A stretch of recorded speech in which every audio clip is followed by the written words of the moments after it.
back again. Gonna be watching the Season 2 SMITE World Championships, which is actually the first SMITE World Championships I ever watched. Yeah. All of Ataraxia so many strong from picks, actually the enemies last beat video. them through He week pretty much to hard carried week, the 2 through games. their drafts. He won. They are probably the strongest drafters, at least when it comes to meta picks. And how is that going to Skip all the way to P's and B's. They are making You don't stuff need to hear that them. Yeah. isn't necessarily meta, putting on the world stage, making my it goodness. amazing to the point P's and where B's I are an guarantee hour you'll in. be back home playing ranked. All 5 of you, but not gonna find 6 of you. I really like First bans. coming out So Epsilon, we have Adapting, Raffer, Yaman, Emilitu, and what's it called? Dimmy. And then on Enemy, we have Pain Divion, Scream, which I think his name is Verizial now. What's it called? Venenu, I'm pretty sure. Then we have Chaos and Benji, which at the time is Salt Machine. And pretty much, yeah.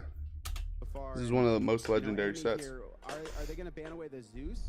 Because that's Epsilon has shown that they like to prioritize it. However, it hasn't been successful so far for them. Ooh, banning out the Freya. Well, we know that in Europe, Freya has been used quite a bit, right? That's been a storyline that's been brought up numerous times. So that's Emilitu on screen right now. Probably the best Chronos mage ADC player we've seen in the SBL. He just played really well around those power spikes. Knew exactly when he should fight, knew exactly when he should farm. And that's a Pain Divion Athena and a Zhonghui for Chaos. Both very renowned picks for those players. Coming out against Epsilon. Some of the best piloting of Athena and Zhonghui out of everyone there is.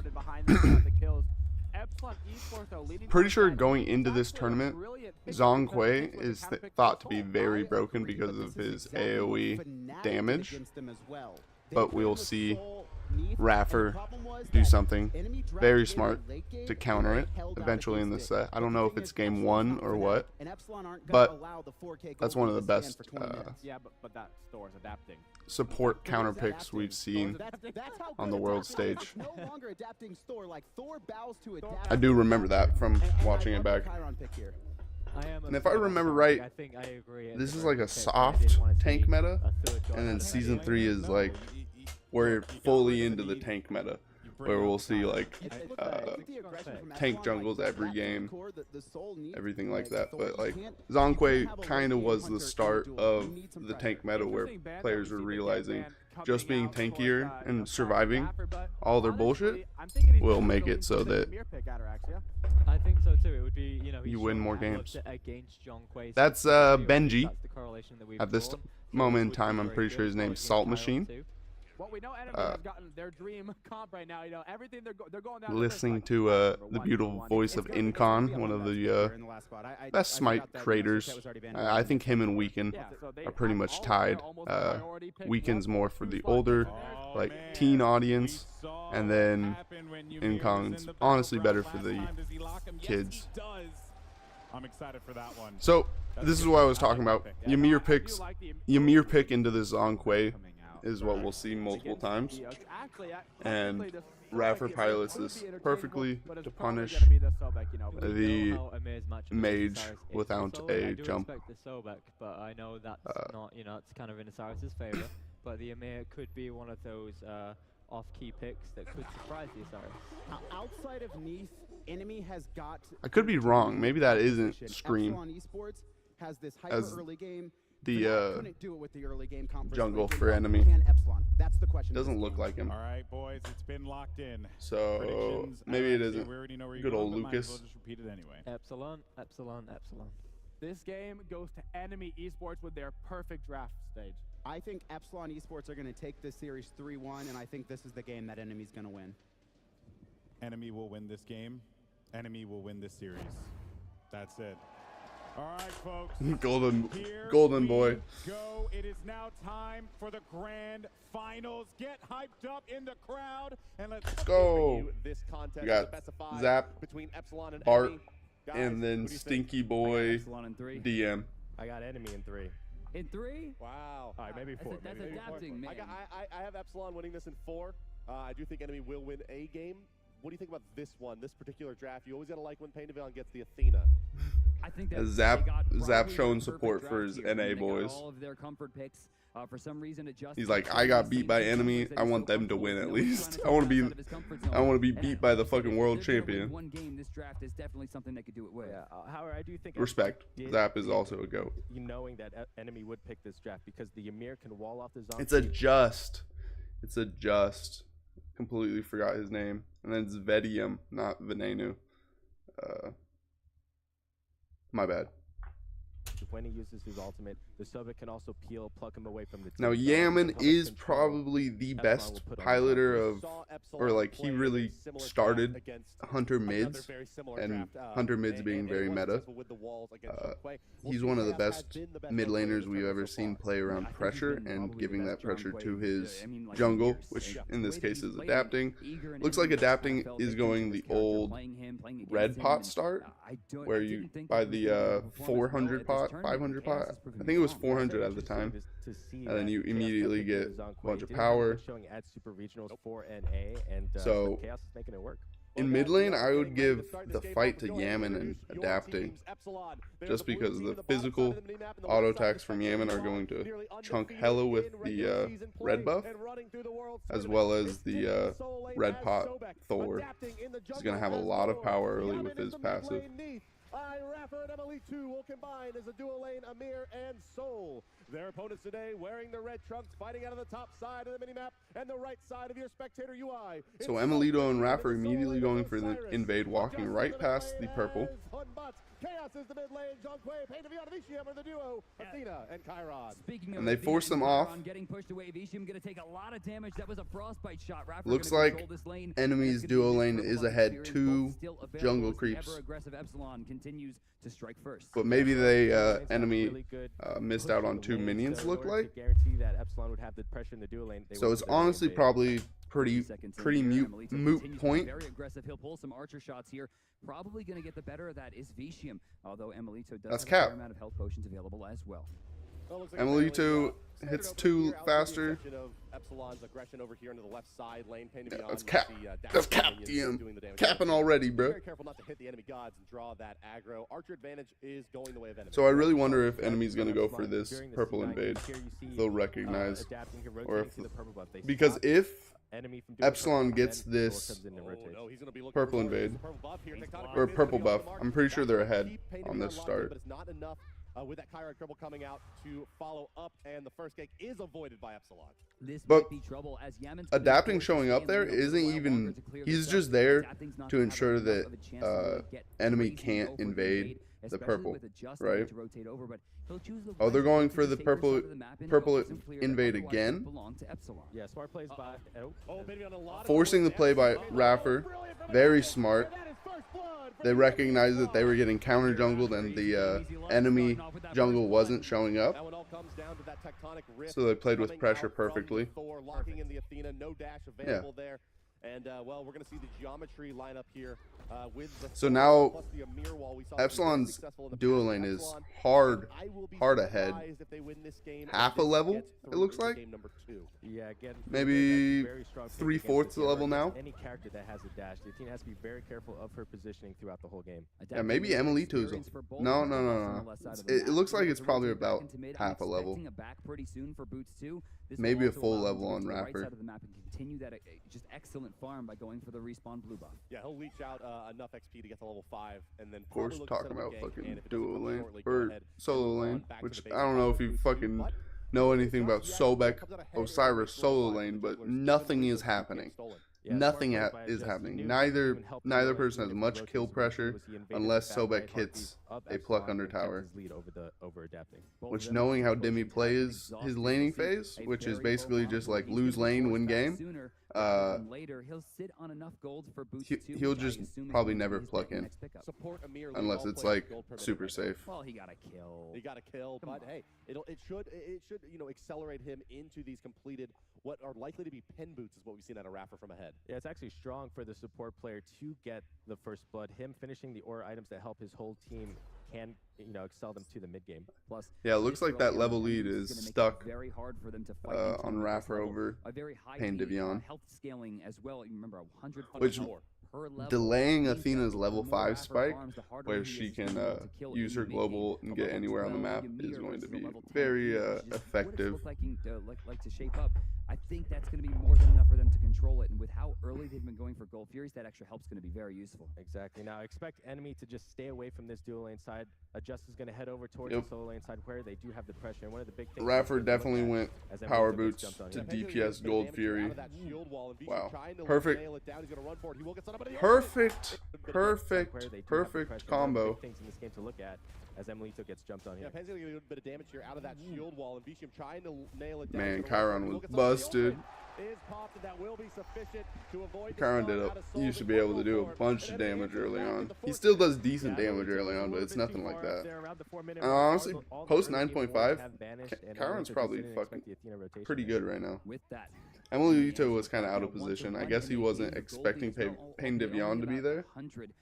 So good pick out of Pain. Moreover, I think the value there wasn't so much the gold or experience. And dual lanes actually took a lead off of that. And the biggest thing there is now enemy's dual lane is about a level up, probably more closer to half level. Expect her to get bullied throughout the whole game.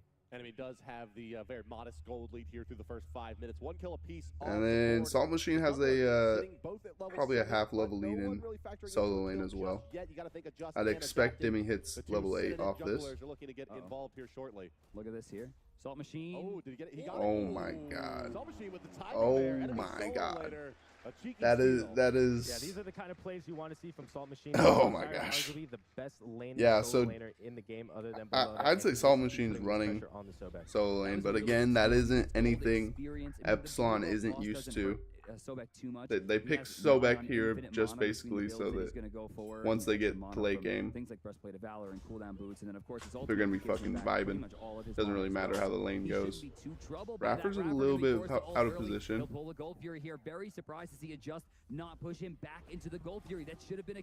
do you mean? He's waiting for Athena. Wow. He did stay around way too long. He probably should have ulted sooner.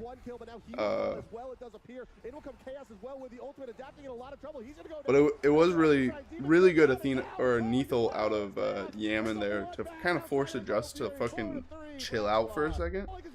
It's like really when you're Adjust here, it's like so awkward. He probably should have ulted right here, but then he sees the Nethal immediately come out. Like this comes out right when Raffer is in danger of being ulted. So it's like, are you really going to ult and not be able to follow up on any of your damage, which is like Humbat's MO? So they call, hey, wait for the Nethal, fucking re-engage after, and then they're gonna wombo combo with the Athena ult, Humbat's ult. But at this point, Adjust is already at fucking 1/4 HP. That should have been a kill this time. He's gonna wind up pulling it. That could be bad. Raffer is so smart for fucking standing in the Gold Fury and everything, because like how much damage did Gold Fury do to Adjust there? Vedium end up getting the kill on Raffer? Damn. So Adjust is pretty far behind right now. And then Vedium trades for Raffer. Pain Divion's dashing out when Chaos is ulting in. Chaos is going to trade as well. That's a really fucking selfish play out of Pain Divion, honestly. I don't like him dashing out there. I feel you got to full commit if you got a fucking Zhonghui ulting. You know? 7 kills in 6 minutes spells that both of these teams really want to show each other. So it looks like it's going to be slight advantage to Epsilon so far, but that gold lead is growing. The XP lead looks like half level on the Yaman now. Probably closer to a full level on and adapting over Adjust. Just is pretty fucking far behind. But I think he maybe got a little bit afraid. If I'm Epsilon, And still, Raffer is still maintaining that support level over Pain Divion. Just outside of the Gold Fury, but probably the biggest, Very impressive. rather, the most important or impactful part of that fight is that Yemen does not have to rotate out of the mid lane. He gets about 50% of the tower damage in the mid lane there, in addition to getting a credit for an assist with his ultimate. No, sorry, he picks up a kill with his ultimate, in fact, and is sitting at level 10 above the Zhang Kui here. You can see putting up 500 structure damage with no other damage dealt on the map is likely to be the thing that's going to be the most important going in the mid game. Looks like they're trading mid camps. So 7 minutes in. 3-man splitting for each. Adapting, grouping up here with Raffer for the left camps. I think back during this time with Bumbas and how it worked was basically like just gold efficient, XP efficient to triple split. So you're gonna see this 3v3 in mid and then basically 1v1s on the side lane, unless we're gonna see a gank out of one of the semi-global ults. Epsilon versus enemy. And we are just getting underway. Yeah, the biggest thing here is Epsilon has more of an early game, you know, I want to fight, I want to gank comp, while enemy has more of the late game team fight comp. So I really want to see Epsilon try to push their lead, use the advantage. Good analysis out of Zap. Try to build their lead. Oh, Pain Divion taking a huge. But it is honestly super crazy because Epsilon isn't even acting like they're the late game comp. Like, they for sure have the better comp late game, I think. They just have to bait out ultimates and then they're fine. Like the tower DPS, fucking objective DPS. Like, it doesn't really matter if Epsilon has their ults up or not. They're going to be able to kill you very easily. Whereas, like, enemy has very big, powerful ults, but outside of that, their kits can be played around and a little bit lackluster. Look at Emilito diving with Soul 3. Emilito recognizing that even if he dies there, it's a 2-for-1. Perfect wall by fucking adapting into a fucking great wall by Raffer. If the wall by Raffer was a little bit better. Actually, Salt Machine walks through walls, so I don't think he gives a fuck. Salt Machine walked around the wall, though. He could have walked through this shit. Gonna have this one. Salt Machine's looking for the 2. He's not getting slowed out. He'll find it, but he's stuck. No, it's gonna be Yaman who's stuck. Or maybe he wasn't full passive. Maybe he was like one ability away from full passive. Extremely important rotation by Salt Machine there in the 4v4 without the solo. Yeah, I think Salt Machine won that fight and ended up making a net positive for enemy. Like, really, you lost your mid. I guess you lost your mid 3, right? Let's watch this fight back. Just crazy fights here. So they bait a Gold Fury fight. Oh, so they kill Adjust. Yeah, they get this pick on Adjust here with Neathol. And that's what really creates this power play from Epsilon. Very bad out of Adjust. He wasted his ult so that when he comes back, he's not even gonna have a power play, be able to affect the team fight. This is just a terrible time to fight out an enemy now. It's a 4v5. He still has his ultimate available to him, but they'll have to expend it to hold this one off. Yeah, they poked out not only Athena, she's gonna be channeling the ultimate on Chaos getting picked here from the beginning probably makes this. He just took so much damage from adapting and Yaman. And then Emilito comes in from the cleanup.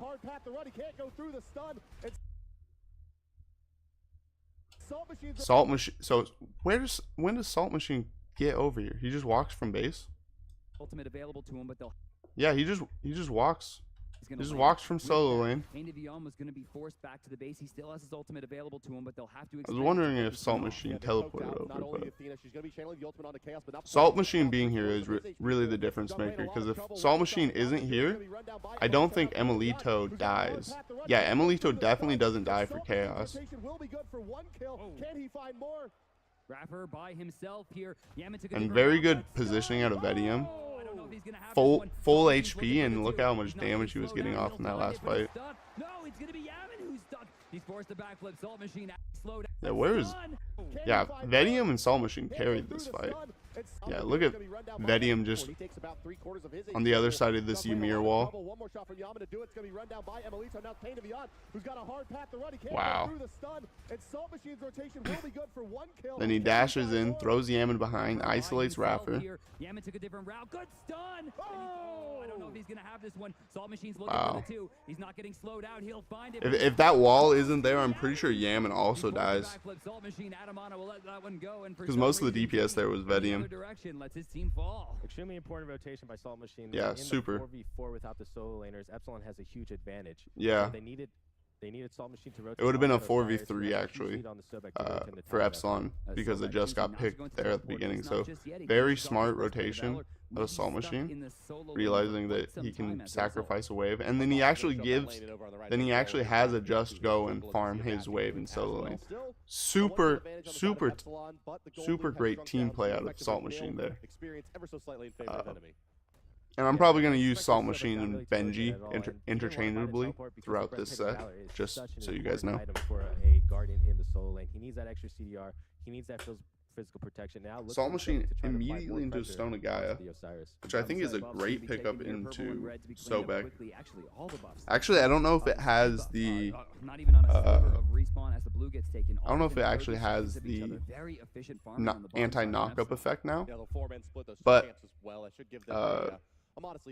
Osiris scales really well with health because he has damage mitigation, so it doesn't really matter about the procs. If his damage mitigations are up, he's going to be taking a lot less damage, so it's going to be able to let Salt Machine push his early game, as well as they have a lot of mixed damage from Epsilon. He's into a magical solo, physical jungle, physical mid, into a magical ADC. So like having the HP will make it so he's defensive against both types of damage. As per usual, around 10 minutes. Gold Fury still available, and neither team going for it just yet. Well, Transcendence is up here for the Neath with the power boots. A lot of power going to come out of this physical caster here in the mid lane. You know, do you think Epsilon should continue to apply the pressure, or are they trying to get so trans rush out of Yaman into boots?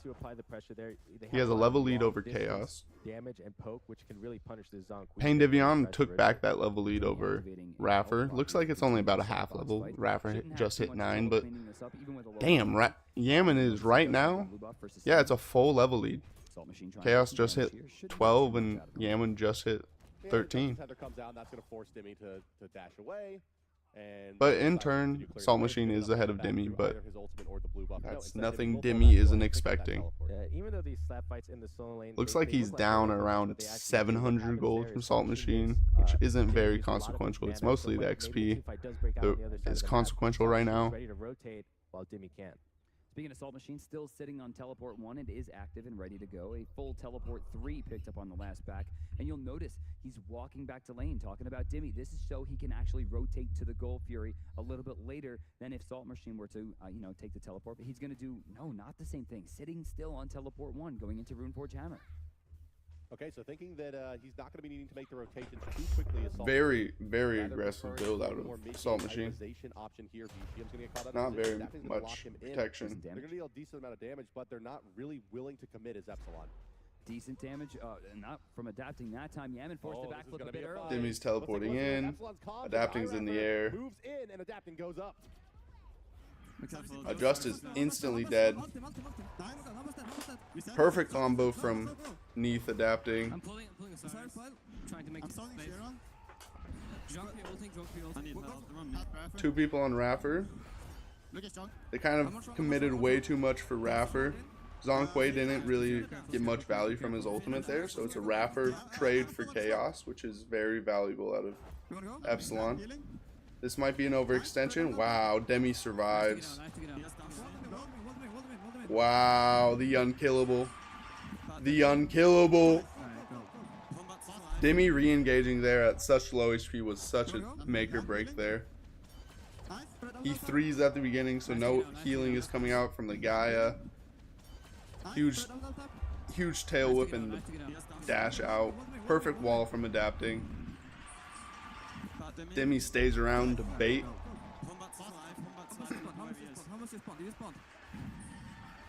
The delayed deicide will result in a Gold Fury pickup by Epsilon. Just like again, adapting We've heard him called the best Yeah, player this in is the why world. fucking Epsilon Energy, fucking whatever name you want to call them, they're fucking the best. Like, they're held as the best team we've seen. But I also think it's sort of energy if they played season 10 pro team, season 8 pro team, season any of the later seasons.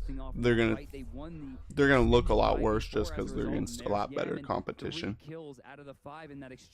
Like, there's a reason Adjust, Chaos aren't in the league anymore. I'm pretty sure the only real reason Vedium isn't in the league isn't because he isn't good. It's more because he's from EU. So it's kind of like, I mean, I think that's what it is. I don't think he wanted to come over to America. I could be wrong. Maybe I'm pretty sure he's EU. Could be thinking of Ataraxia. I don't know. Fair enough, yeah, with the dash and with the need to basically walk into the fight from Zhang Kui. And you notice there, Raffer has leveled up the wall yet again. I think he has 3 points in it now in his first 10. Yeah, the 3-4-1-2 is the build-up for your Amir. Very strong. I mean, just being able to block heresy to not level the stun.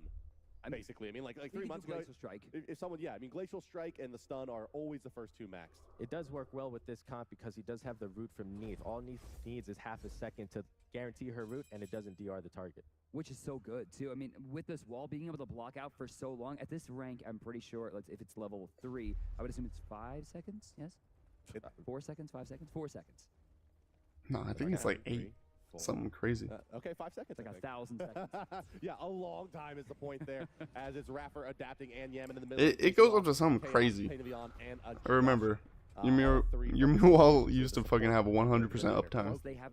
Like, you could place it, and by the time that came off cooldown, you could place it again. Salt Machine would have to use his ult or his passive, I guess, to get through these. Heart Ward out of Athena looks like they're more scared of. I mean, it is 3 magical, but I think it's kind of hard to itemize for Epsilon's composition right now. Really figuring out the Hun bots in this tournament. He's been a very so I'd assume Pain Divyom's looking to fight more around the side lanes, more into Emily to Raffer instead of into Yaman adapting. I thought you were going to say that you called. So maybe we're gonna see enemy move out of this 3v3 in mid lane. Way old school, right? I mean, Zap, you remember way back in the day. I mean, Sun Wukong was banned every tournament, and then eventually people let him through. Like, I honestly think you go fucking sob if they do, first out of Pain Divy on here, because you're gonna be 3v3ing for a while. Movement speed is one of the strongest stats in this game. Yeah, the out of combat. Tell that to Anna. Pain Divy can't really rotate over This is why to dual lane without putting Vedium behind more in farm. It's very weak in the early game, so you saw Adapting put a lot of pressure into the dual lane while just all he could do was just farm.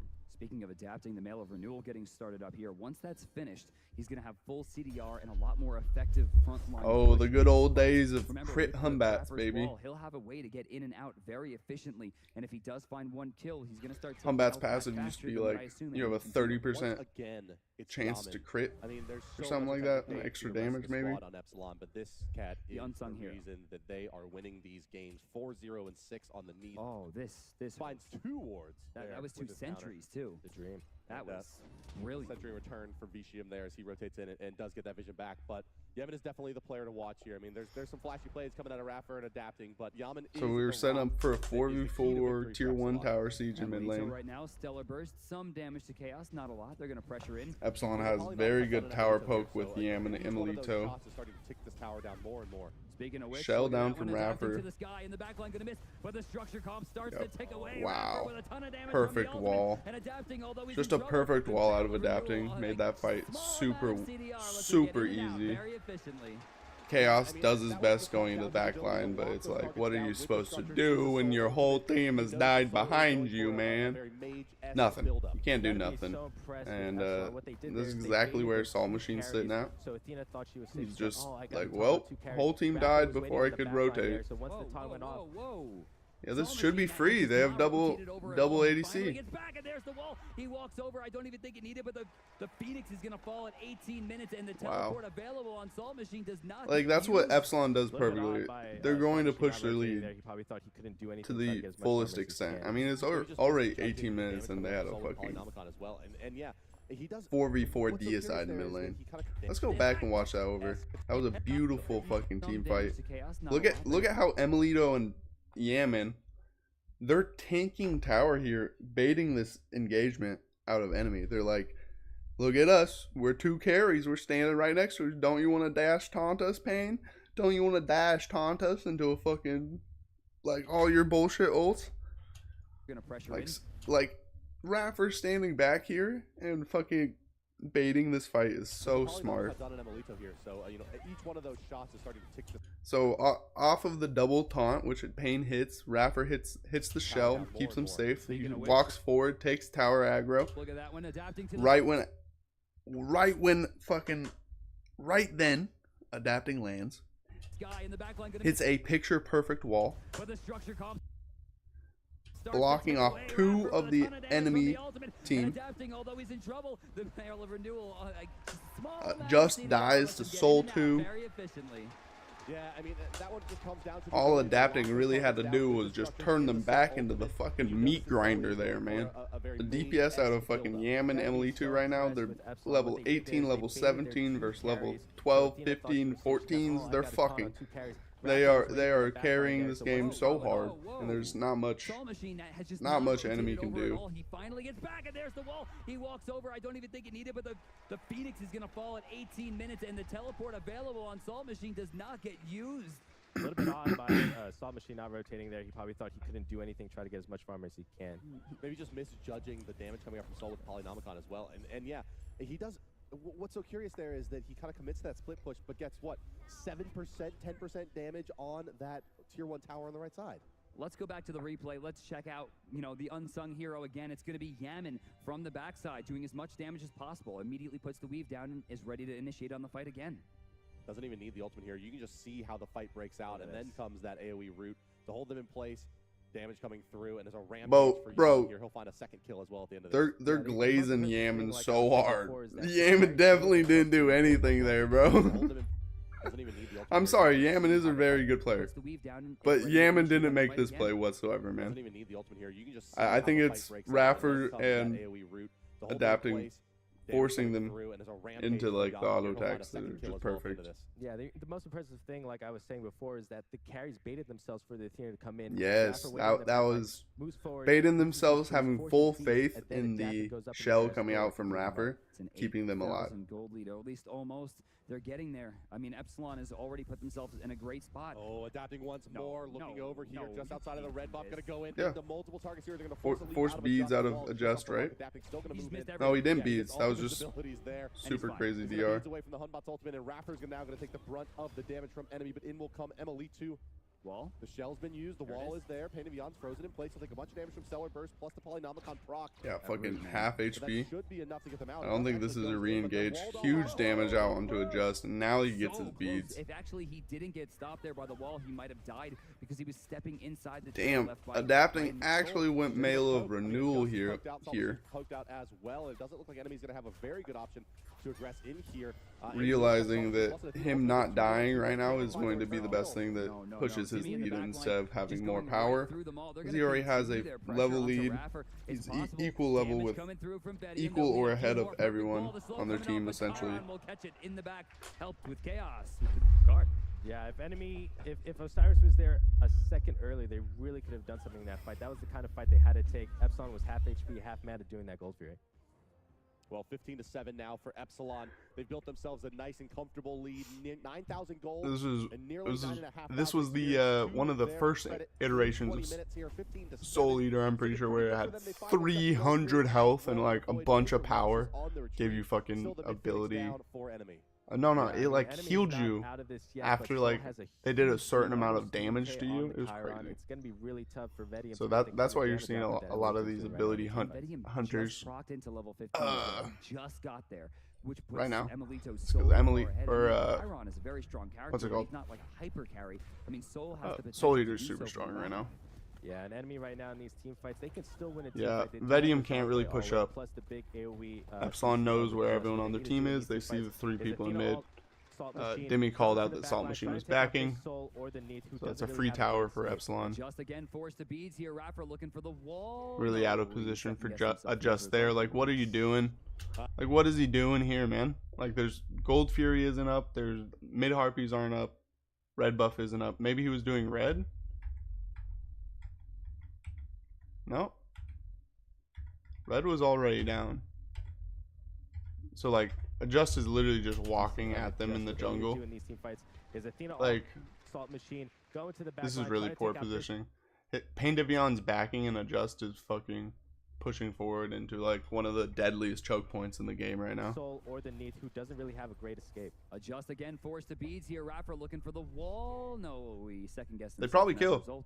If he hits that wall, they probably kill because the Adapting has ult and Yaman has ult, so they can basically do damage to anyone in a fucking 500 square radius, man. Completely isolated there. The Neath ultimate getting credited for that kill. That was beautiful. The way they shut him down. The way Bart said it perfectly. Getting credited for that kill. That was all Emilito's damage and Rapper's setup. Trying to find a way out of this one. Adapting, not willing to let this one go. Stays inside the Fear No Evil, and it's going to be a kill for Demi. Wow. This is a really, really tough position now for enemy here. Left side being split. Adjust is playing like he's not 2 levels down the enemy jungle and not like 5 levels down from the carries. Another brilliant wall out of Rapper. The ultimate gonna pop it down. Will go chaos. 4 GG. down. Just Salt Machine still alive, but not being too greedy yet is Epsilon. Now they will go in and start damaging the Titan. But with 2 Phoenixes down, they know that this Fire Giant is wide open, and they're gonna make their way to the right side of the map. I really thought they were gonna end theirs. They could have ended it, but you know they just wanted to have that mindset. It's a safe call not to end. Adjust was coming up off cooldown. He doesn't have ult.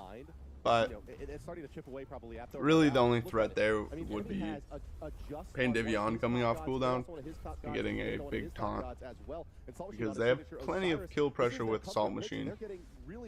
Still, Salt Machine has to carry this game right now. He's the only one that's Yaman will take some damage off the somewhat They're going for it though. Salt Machine not taking a lot of able damage. to They fight. definitely overcommitted to this fight on the side of Epsilon, and there's not a lot of mana for them to continue this. That's big. The Athena taunt is down now, so the re-aggression is going to be really unlikely for enemy for at least the next 10 seconds. Facts, Bart. Way to talk about the fucking game instead of mana bars. Well, their mana bars aren't fucking long. Shut the fuck up. God damn. Demi on the right side continues to hold. He wants to keep himself close enough to the Fire Giant to ensure that they have control. You can see him rotating in after he helps clear the wave. Salt Machine's going to be back in here. Again. Teleport still available. He's got his Nemean Lion and Shield of the Underworld combo on as well to try to help shut down some of the auto attack damage. And obviously, Neath can be very effective in that regard, but Soul not as affected. You almost never will see a height of the Nemean Lion outside of a 6th slot. What? Neath is more effective at auto attack damage than Soul? It just goes to show you how far ahead Epsilon is. I don't know. Soul passive seems way better for auto attacking. And he has poly. It's gonna be shredding. It's gonna be too affected by the high. Chiron in some trouble early. Ultimate. That's a huge point. Like the only attack speed coming out of Neath is fucking Exy. You know, which I'm pretty sure is 15-20% at the moment. Uh-oh, it just jumped early. Thor still in the sky, it seems. Yeah, he'll force the blink out. Hits the double tap. Oh my gosh, they're chasing. He's dead. Is going to go down as well. Yaman is divine. 9 kills. Yaman actually just showing up, getting the last hits every fucking time. Beautiful. Beautiful. Which is exactly what you want your mid laners to do. What you want your carries to do. Hey, don't die. Let your jungle and your fucking team set up. Just a simple auto. Just a simple auto. 9 kills and no deaths for the mid laner of Epsilon. You know, if Raffers zoning out Salt Machine really big, making it so that his team diving Adjust isn't really under any bit of threat. We saw them use this against Cloud9 effectively. That has Epsilon an enemy as well. Just the zone here is like a fucking iron wall. And the creator and the father of the Frost Giant. No trouble. Harder to get in that fucking Fire Giant than getting into West Germany, I swear. East Germany. East Germany? I think it's East Germany. He's rooted and he's gone, adapting with the kill. Fucking Iron Curtain. We're watching here in the audience. I think everybody That's knows right. what it feels like to get beat by a support Emir. Wait, Yeah, that's right. I got my fucking Cold War references. You know what the fuck Has going adapting on. been a part of literally every single kill? Adapting sitting on 100% kill participation in this game. 22 Sheesh, kills, 25 that's crazy. minutes. Not even And the possible. Thor has been in all of them. 19 And look at his other build. kills It's so participated in by like Yaman as well. he's so team oriented too. It's not even like Talk to us a little bit about he's that. Like, how fucking does a jungler get to that building point? super greedy or That's anything. incredible. It's I not mean, like that he's just building means Death adapting is the way he's Deathbringer played third. He's leading his He has team. He 4 tells them when to items, fight, when to super fight, and who to super go. valuable. Pen, health, HP, healing, cooldown. From 2 sources, it seems. You'll see. It looks like Yaman is going to back up just to get those creeps into the jungle. They have 3 full waves. Looks coming like they're in gonna just a play second. Are they gonna super take this safe. opportunity Yeah, or there's go back no and spend gold? there's no rush for Epsilon. They're just gonna wait for the fire creeps to pour in from all 3 waves and probably maybe take down these phoenixes as they spawn. I do want to give you a little factoid here about Dimmy. Dimmy has been pretty ill for this entire tournament. Yeah. And you may notice it at his playstyle. It's a little bit more passive than you expect to see out of this player, especially considering what happened in Super Regionals. That being said, I believe he's died under 5 times in the entire World Championship tournament. Dimmy's like, I know my job. He's It's sitting just somewhere not between, die. like 0 and like Don't die, don't int. And Let my that's team another carry. Phoenix. That's another 1,500 gold between the two. When you're Check playing gold with in hand here. the They're best gonna back and spend it. It's a mid great jungle, opportunity. Oh, everyone over 2K except for Dimmy at 1,900. the best support 10,000 gold is right about to now. be spent. Yeah, there's And no point to risk it. You know, it's very dangerous fighting. Emilito's, live when he's and on trying to fucking keep time. They're gonna back up, mage they'll have ADCs, 2,000 gold definitely in is the hand. They're gonna best get another item, ADC. you know, get another power spike and then look to end the especially game. at And they this still moment in have 2 time. minutes with this fire giant with 3 phoenixes down. Nothing is stopping them from taking this over. They still have 6 towers up. I think the only one that really competed with Emilito at this moment was Barracuda, the previous world champion winner. Poke is going to start nearly killing a Just. Which my plan is actually to go back and watch Epsilon vs Cloud9 because I remember that set actually being one of the best Smite sets I've ever watched. And I think it's pretty much known as the best Smite set of all time. Purple pot Emir at the 27th minute. I think that's a good idea. Yeah, I mean, if you know you're going to end, spend the 450. Yeah, he's just min-maxing his damage. Because if we're being real honest here, Epsilon walked over enemy. There's nothing they could do here. And honestly, their draft wasn't even terrible. I was affected. What about you? Yeah, definitely. They saw some success with their They draft. want to show that they're a dominant team and they want to, you know, get them in a. It's just about percentages. If you only win fucking 1 or 20% of the time, you know, you're probably gonna lose the game. Coming down from the Emir with the purple pot, Epsilon cleanly takes enemy down. Very clean. Right. It was just perfect setup, and honestly, for enemy, if I'm enemy, I'm looking at banning away Soul because right now, that's really what's making the Hunter's mid so Soul? potent because they can put Soul. I think you ban Thor. We actually saw Fnatic I know it's hard to ban out of adapting, but like enemy played a very passive game. there was nothing they could do against Thor. Fnatic Thor about 4K ahead, walked and then that they whole took down game. until late game. Well, this is the thing. They banned Freya going into this because I assume Like, they this is felt the fight that Freya really was fucking, the more dangerous pick like, out of Freya sealed the game, in my opinion. underneath middle. So Getting that can they Phoenix there made it so that they ban could have both? so much Because map then we see pressure the dangerous situation of and Yushin, farm and get a Bologna, huge or Khepri making level it lead. through. And if enemy end up going for the first pick, as we probably expect, then you know they're gonna let 2 go to Epsilon if they try. Skip over to P's and B's. Order side, so You really need to see something better out of Just there. I think he got They are diffed sticking to their guns really every hard time they're on first by pick. They've adapting. banned out this And Shen not just first pick. diffed, but I he think that's died to and force the was issue actually the reason that, they you know, lost need to a ban bunch of Bologna, fights. Otherwise, they're gonna get Bologna. Yeah, it's pretty straightforward. At that point, you know, Bologna becomes the majority pick where you go, oh, Damn, that my is a hair big looking highlight, crazy, bro. God that we're looking at. So, but it gives them a totally free ban. They don't have to worry about banning it because they always have the option to first pick it. So it does put the pressure over towards Epsilon. we've also I got full always Elvis seen hair Europe going on. You know, fine with giving know how away that that happened, bro. first pick spot. I don't really want to If touch it it's and so fuck big it up. for the solo lane matchup. I don't think it's had too much success. Same so bans far, out of but that's enemy, something to look Freya, up to, 'cause we know Xing Dimmy, Chen. you know, he could play Epsilon take away the Khepri, Yeah, I they mean, take away the Sobek is a Soul. great pick to counter the Bologna, but the problem is, will Sobek bring the same presence in a team fight that the Bologna Salt does? Machine I know Bologna. actually love the Sobek for the late game.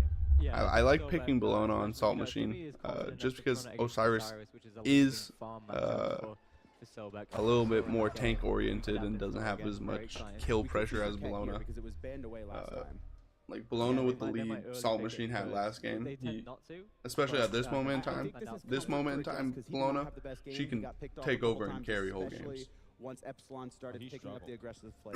I like Serket. It's a super safe jungle.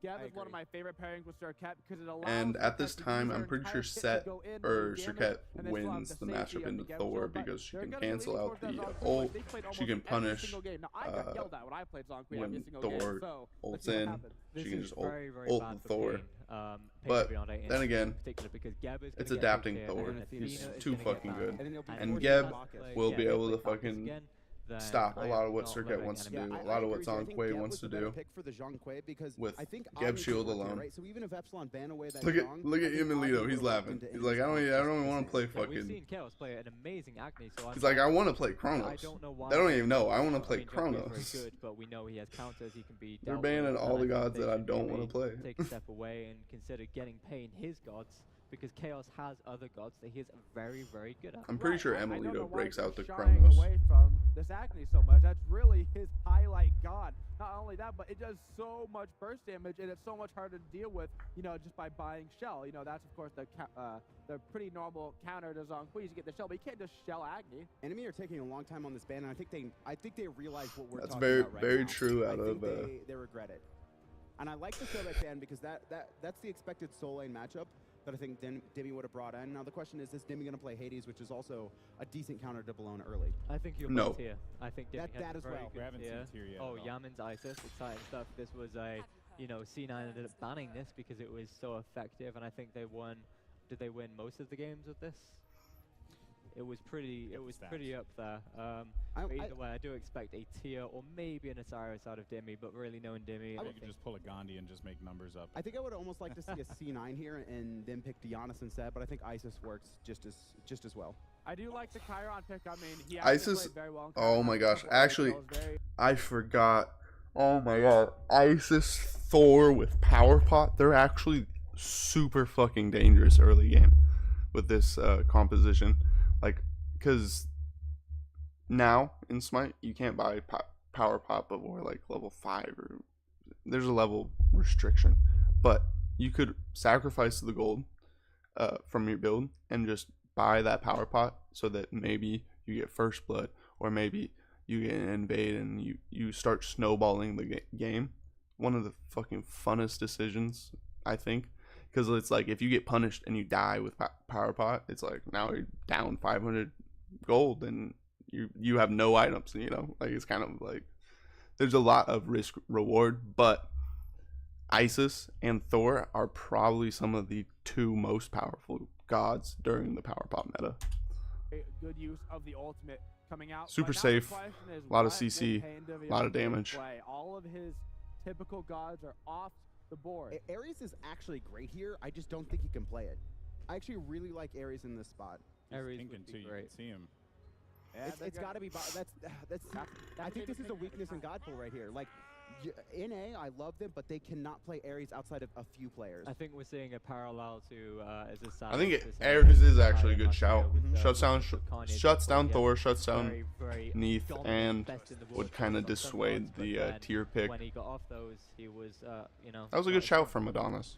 Good Alright, shout. well, this is it. It's locked Adonis in, is ready to actually go. probably one of the Alright, most Sam, hated how do on you feel about casters. Epsilon's chances here? Now, you know me. I'm sometimes always for gonna good back my reason, boys. but I think they have sometimes, definitely won the draft before. I think he said they good got shit. what they wanted Sometimes he first said game, good not shit. this game. I ain't gonna Epsilon lie. this game. I think Epsilon. I think has a Ares better here draft would this game, and I was give a it good shout. Epsilon. I would have for this game. I would definitely have to agree with you guys. Epsilon, without a doubt, it looks really good for them.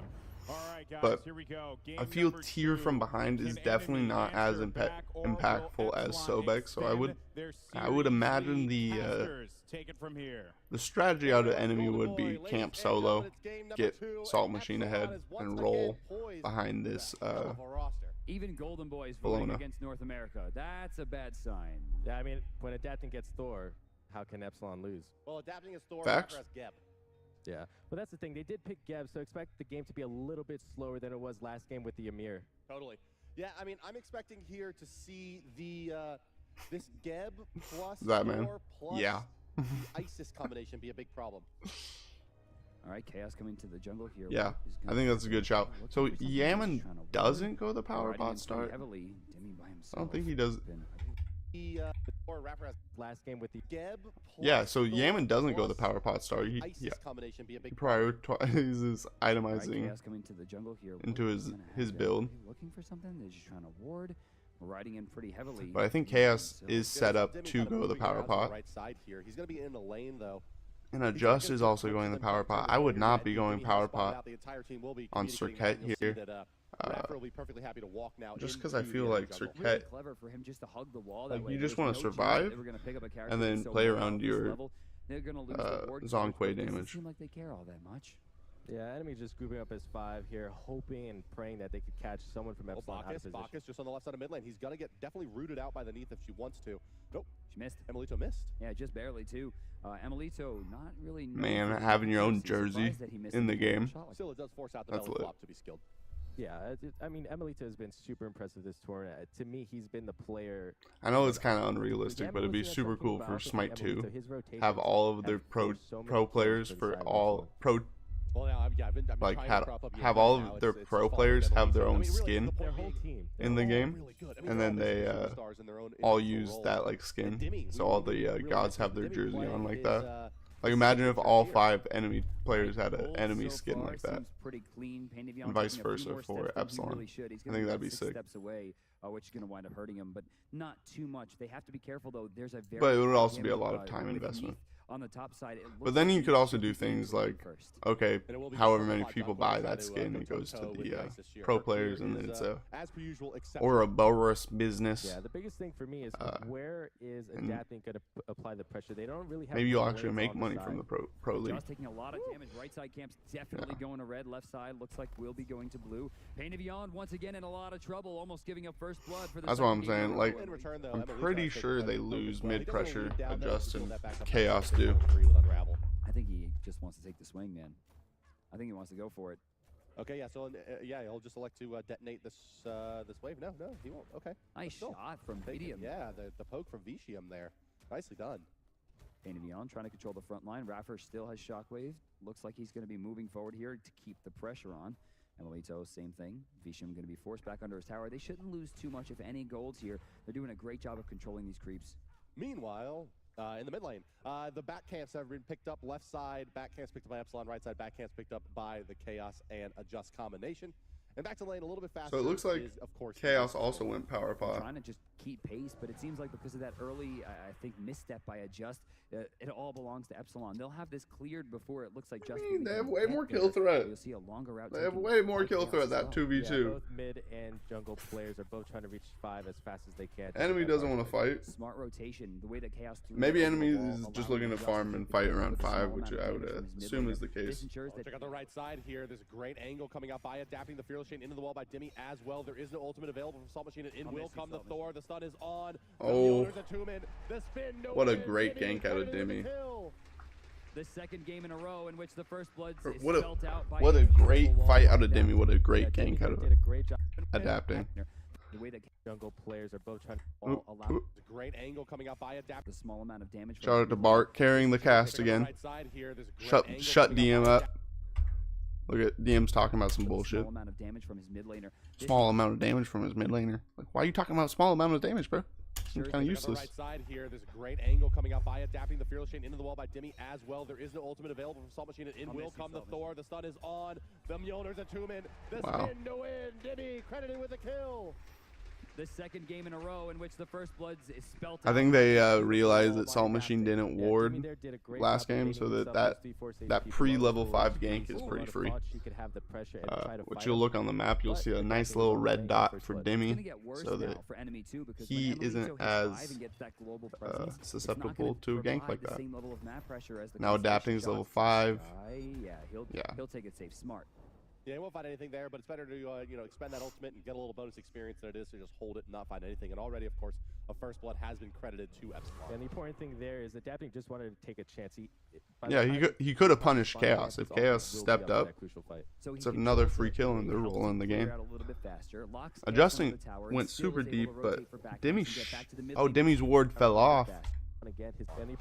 experience. They'll take it safe. Provide the same for enemy too, because Yeah, so Demi ward falls off about right here, just fell off, and Adjust is now ganking. What a lucky gank out of Adjust here. And I think the way to just path, he wouldn't even walked on the ward, so. So he controls the wave, helps it clear out a little bit faster, locks Chaos under the tower, and still is able to rotate for backhamps and get back to the mid lane. Yep. In a lot of trouble though. That's You're dead. True damage, Nothing you can do. Return kill. Adjust finally shows up. Yeah, that's a nice. Adjust finally shows up. Dude, why are you so bien? Yeah, I think both solo lanes have been spoiled from last game. Last game there was damn, no that was a good pressure kill for out of the Adjust. He solo lane. comboed Both of them perfectly. Changed up their game plan. Punished the solo laners sticking around too long. I thought they were going to go for it. If Pain hit a good belly flop there with the fact that Emilito had no mana left, it was a guaranteed. And I think Demi teleported back to lane. One of the weaknesses of Chiron is he doesn't have any follow-up CC like most other hunters on her with his spear, Neath with her root, etc. But it's a little bit weaker as a kill lane maybe as the Chiron, but of course a very safe kind of farmer and can deal some nice damage in team fights with that ultimate as well from very, very long distance. A little bit similar to a Rom in that regard. Oh, Shockwave. Yeah, Shockwave going to be used. And this. I think Chiron 1 was a cripple, if I remember. Begins to rotate over towards the left side. It was a mini cripple. Respawning. Right side going to red, left side contested, but they're going to change their route here. Adapting, taking some damage. Vicium smart to use his shot 4 CC immunity. Looking at Emilito in the back line, seeing if he's going to go for the World Weaver. Yeah, Adapting there went for somewhat. Definitely not, bro. He has no mana. Were coming up, so they're not looking to engage. That was a good. But instead, he tried to good. Work out. They got a lot from Vedium. His ult. Where Thor is right now. And did they get Adjust ult? Or no, it's still down from the gank. Taking some damage. Vicium smart on a red left side contested, but they're going to change their route. Pandivion jumps on a spinning Adapting. Use his shot 4 CC immunity. Looking at actually, if Pain hits that knockup, Adapting's susceptible to a kill here with Adjust rotating over and Emilito in his ult. But instead, he tried to gank the Chiron. Didn't work out. That would have been a huge shutdown onto Adapting. I want to check out where Thor is right now. Let's see, pretty far down the list. Actually, just getting his boots online, it seems. Adjust with a slight advantage in Golden Hand. You'll notice. Yeah, actually, you a got bit more a gold kill. As well. I mean, a wave in solo. Leading Golden Hand, however, is the Bacchus as items are picked up and getting closer and closer to those boots here. Raffer's going to move in. Did he steal that? He did indeed steal the purple buff away. And now the Neath ultimate coming out is going to be blocked by Pandivion just barely at that. Belly flops down here. Yaman does not find a Pain, able to dodge and a beautiful Intoxicate. Wow. Freehand double tap into yeah. Isis ult. They're still going though. Adjust gonna that guy is good at the game. Yaman definitely will go down the really good counter rotation on Chaos. So far, Yaman definitely will go down. And that's a worthwhile trade. They're still going though. Adjust gonna find a worthwhile trade out of enemy. This is the game they like playing. Belly flops down here. Yaman does yep, our Pain able to dodge and a beautiful Intoxicate. Yeah, that Intoxicate was actually kind of huge. They were drunk for so long they couldn't get to the tower. And if Raffer steps up, he dies with them.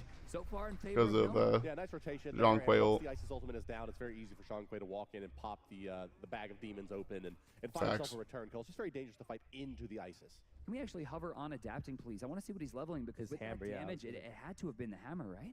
Yeah, I was actually thinking that as well. It did a lot of damage on that return swing.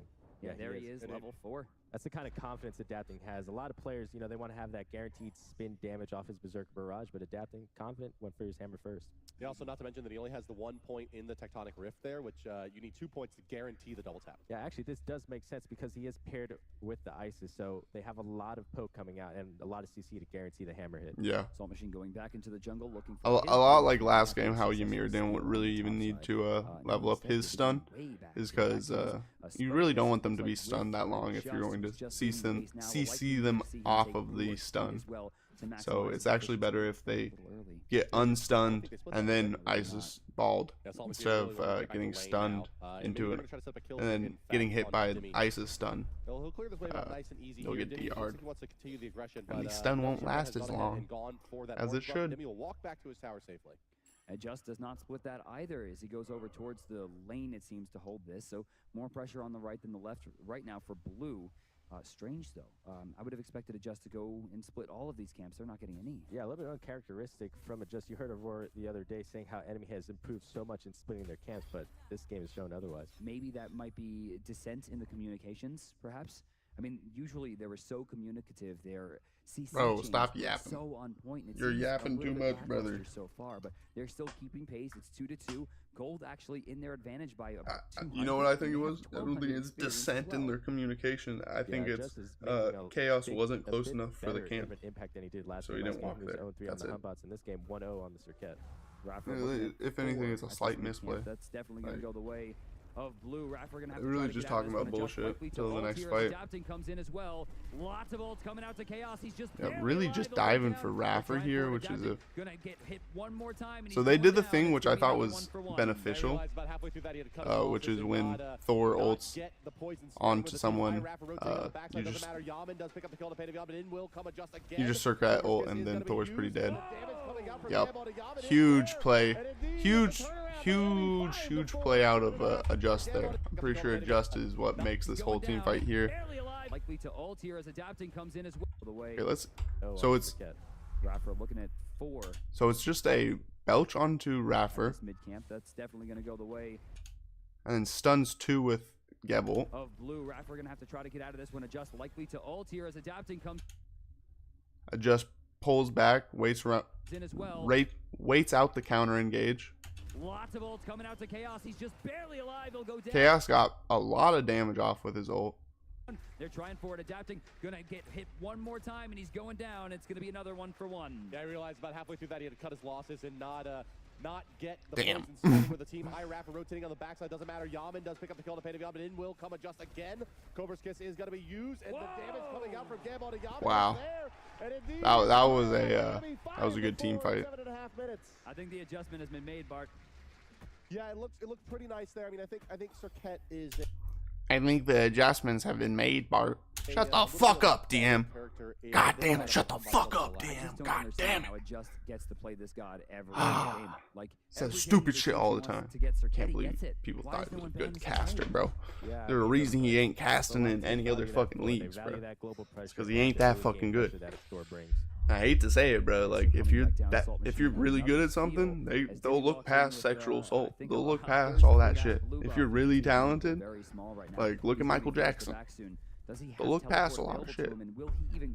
There's a reason DM didn't go cast for another fucking SPL. 1, he's an asshole. 2, he isn't that good at fucking casting. He isn't that good at casting. I'll say it. You do have the passive Lawbringer that states that all CC will be reduced to 1 second. Which is fine. It's just fine. The state of balance. Adjust, walking back into the jungle, looking at Emilito. Cobra's Kiss will hit. Emilito going to take a 10% shot as well. 50% of his health gone in an instant. Yeah, I love the play there by Adjust. The discipline, the presence of mind to know that. Looking to pick out Pain Divion. Yeah, adapting force. Doesn't want to overextend for the well, and technically a dodge as tank like they did earlier in duo lane. Exactly, and like I was saying, Adjust with the presence of mind not to use his full kit there, not to waste his ultimate. He knew he didn't have enough damage to one-shot that Neath. Did he use Cobra's Kiss on the Gold Fury? Yeah. Must range bullet. Stone Shield no. Does provide that if you don't know, as popped up into the air by Pain Divion, but no Circuit poisons that affect all jungle creatures, jungle objectives, jungle camps. So if you do Cobra's Kiss into Deathbane, you're going to be doing percentage health of the Gold Fury, I'm pretty sure. I don't know if that still works, but oh, Geb Shield was huge. Almost worked. Yeah, I think he would have survived with the Geb Shield, but it was maybe the auto after confirms it. The auto after was huge. Got rid of the whole Geb Shield with one auto.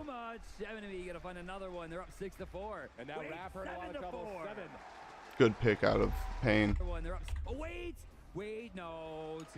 Yeah, Pain is just catching Raffer as he's trying to make his way out the choke point between Tier 1 and Tier 2.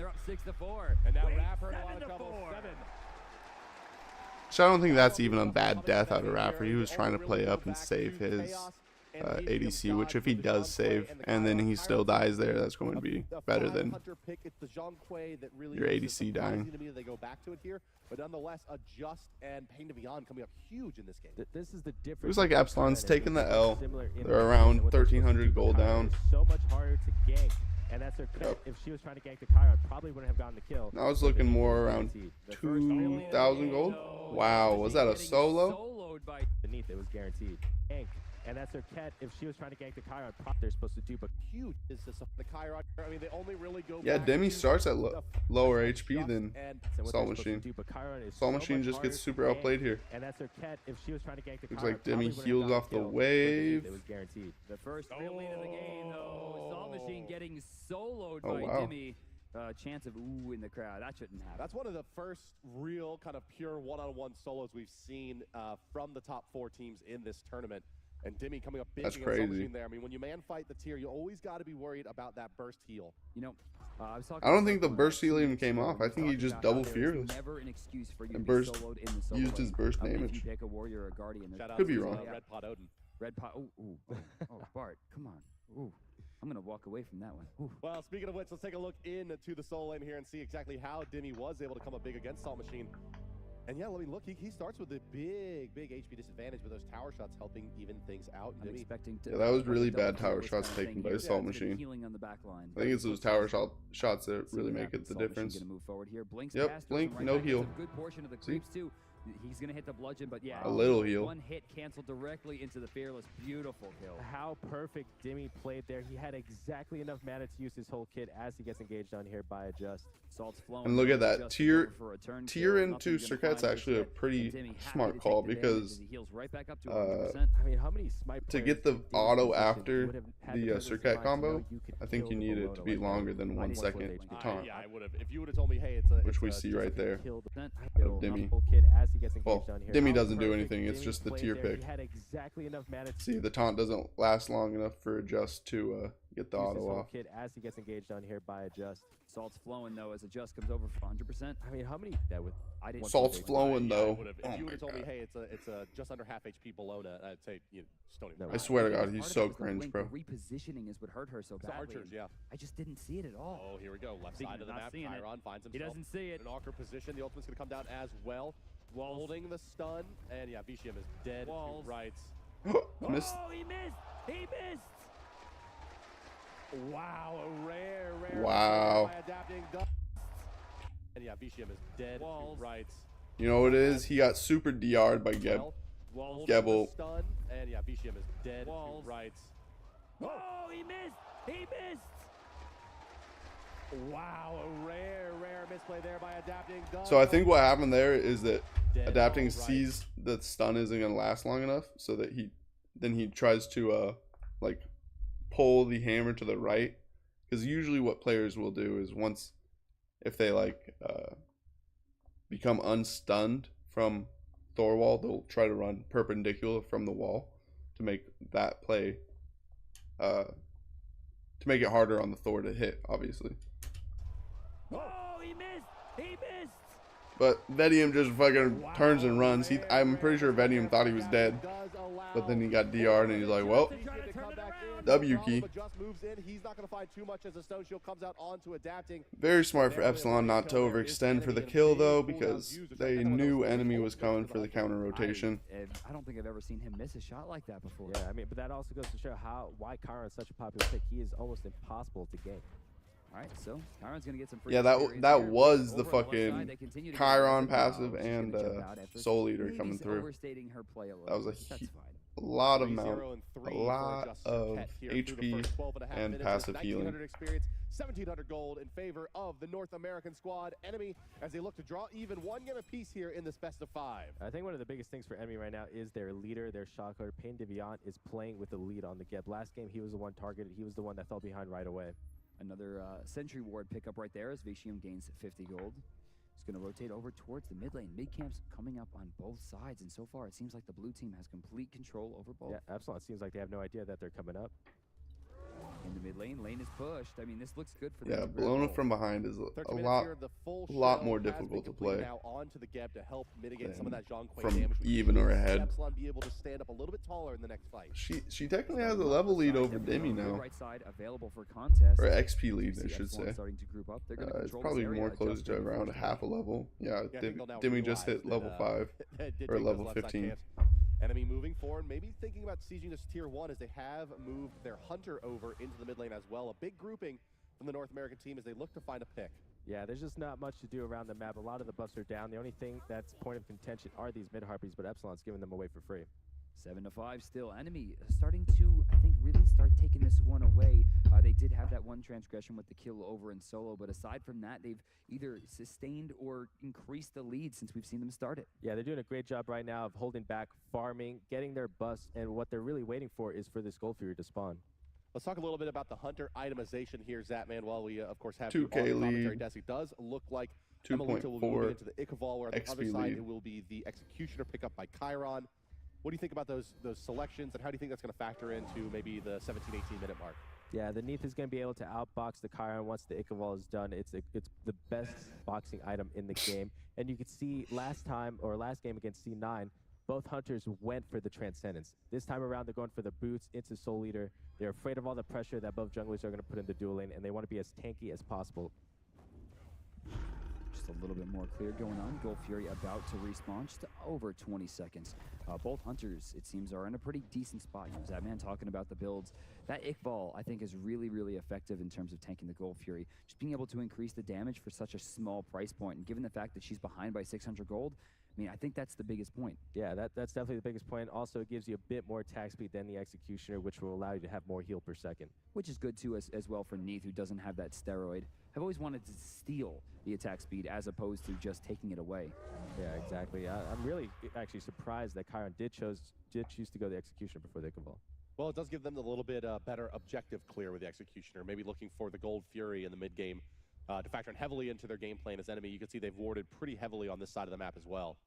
Just rotating back into mid lane, the Gold Fury has respawned. The next major turn is going to result in this Gold Fury. I don't think either team is going to bait it out too early. They're going to look for someone to back. We chilling, bro. Look for a kill. A lot of money's on the line for this match, man. Or just simply poking out one of the targets sufficiently to force the back. Could be enough to even go for the Gold Fury. In fact, maybe just that small advantage is enough as they see enemy shading over to the right side as Epsilon. They're going to move. I think they just want to pull a fight in Gold Fury. Can really I don't think they're going to actually be able to burn this. She can't use her teleport because it's level 1. It gets stopped by just damage. And for her to stop the teleport, it would result in her having to use her ultimate. And then right afterwards, Tyr would be able to rotate. This is a really good spot for Dimmy and the rest of Epsilon. Yeah, speaking of Dimmy, he was behind all early game, got his blue buff stolen. Now look at him on Salt Machine's blue buff looking to steal it. That's what happens when you solo somebody, right? Oh, man. Dimmy, he's getting smacked around by this Frostbound Hammer. God bless. He's going to take about 50% of his HP there before he's forced to heal it back up. Yemen's going to stun out Pain to Beyond. They're going to use a Cataclysm as well. Really try to take very out of position here from Pain. Can Pain get out of this one somehow? He gets a pretty effective ult off, and he gets out. Looks like Thor's going to be ulting to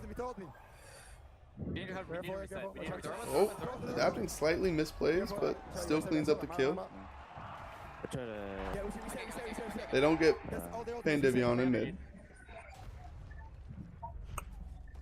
I'm rotating back in. That's a crazy turn out of Edium. They have no ultimates. They use every single ultimate. It's fine. They can't do this. Can we pressure in? We have Salt. Yeah, pressure with Salt. They're in mid. Yo, can we go gold? They're all mid still. They're all no HP. I'm starting. Yeah, bait him in. We'll check guys. Still mid. They're very scared. That's Pain Devion talking, by the way, if you don't recognize. I'm pushing. Yeah, still in. Get rolling out. Yeah. He's 1 HP. I got a huge card. Careful. Nice. Keep poking. Keep on. Still on gold. I'm on gold. Force him to come. I need help. Wow. Keeping them in this. Ice is coming in. 2 HP. Never mind, she's back. It's my ward. Can you stay on gold? Yeah, still on gold. Oh, that's a kill onto Yaman. They trade in mid. This is a effective trade because they're on gold right now. So it just buys them more time to do Gold Fury. Oh, this is so close. We need ready to burn. It's reset. Gold reset. That's fearless down. Nice pick onto Thor. Wow. Really good fucking shot calls out of Pain Divion, forcing this fight to stay fucking alive with the Gold Fury. Recognizing that most of their ultimates are down. They won't be able to get Gold Fury until a full reset, looks like. Maybe they'll be able to get gold after the reset. Now Emilito and Demi pull gold, which is very proactive. I'm coming. Somebody's gonna go right now. They go off that. Needs good. No. Because whoa. Pain Divion just bought teleport. Rank 1 to try and defend this Gold That's Fury. crazy. Yeah, he was looking to make, a game-changing play there. He thought that Epsilon would stick around, maybe do the Gold Fury. So he took the risk of buying the teleport. They did think about it. We'll see how it works out They later. did think about They're only 800 staying around and gold up, doing they've gold. lost the experience lead. Enemy was in a good spot, but a rather strange extended engagement on a Gold Fury that they reset multiple times will result in a rather important win for Epsilon over the last 5 minutes. Of course, now with I'm pretty sure this is...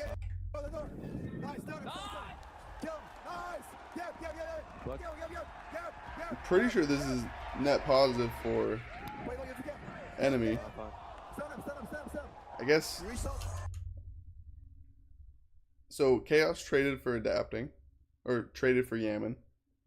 Adapting died, ulting in Adjust killed him, and then Demi killed Adjust, looks like.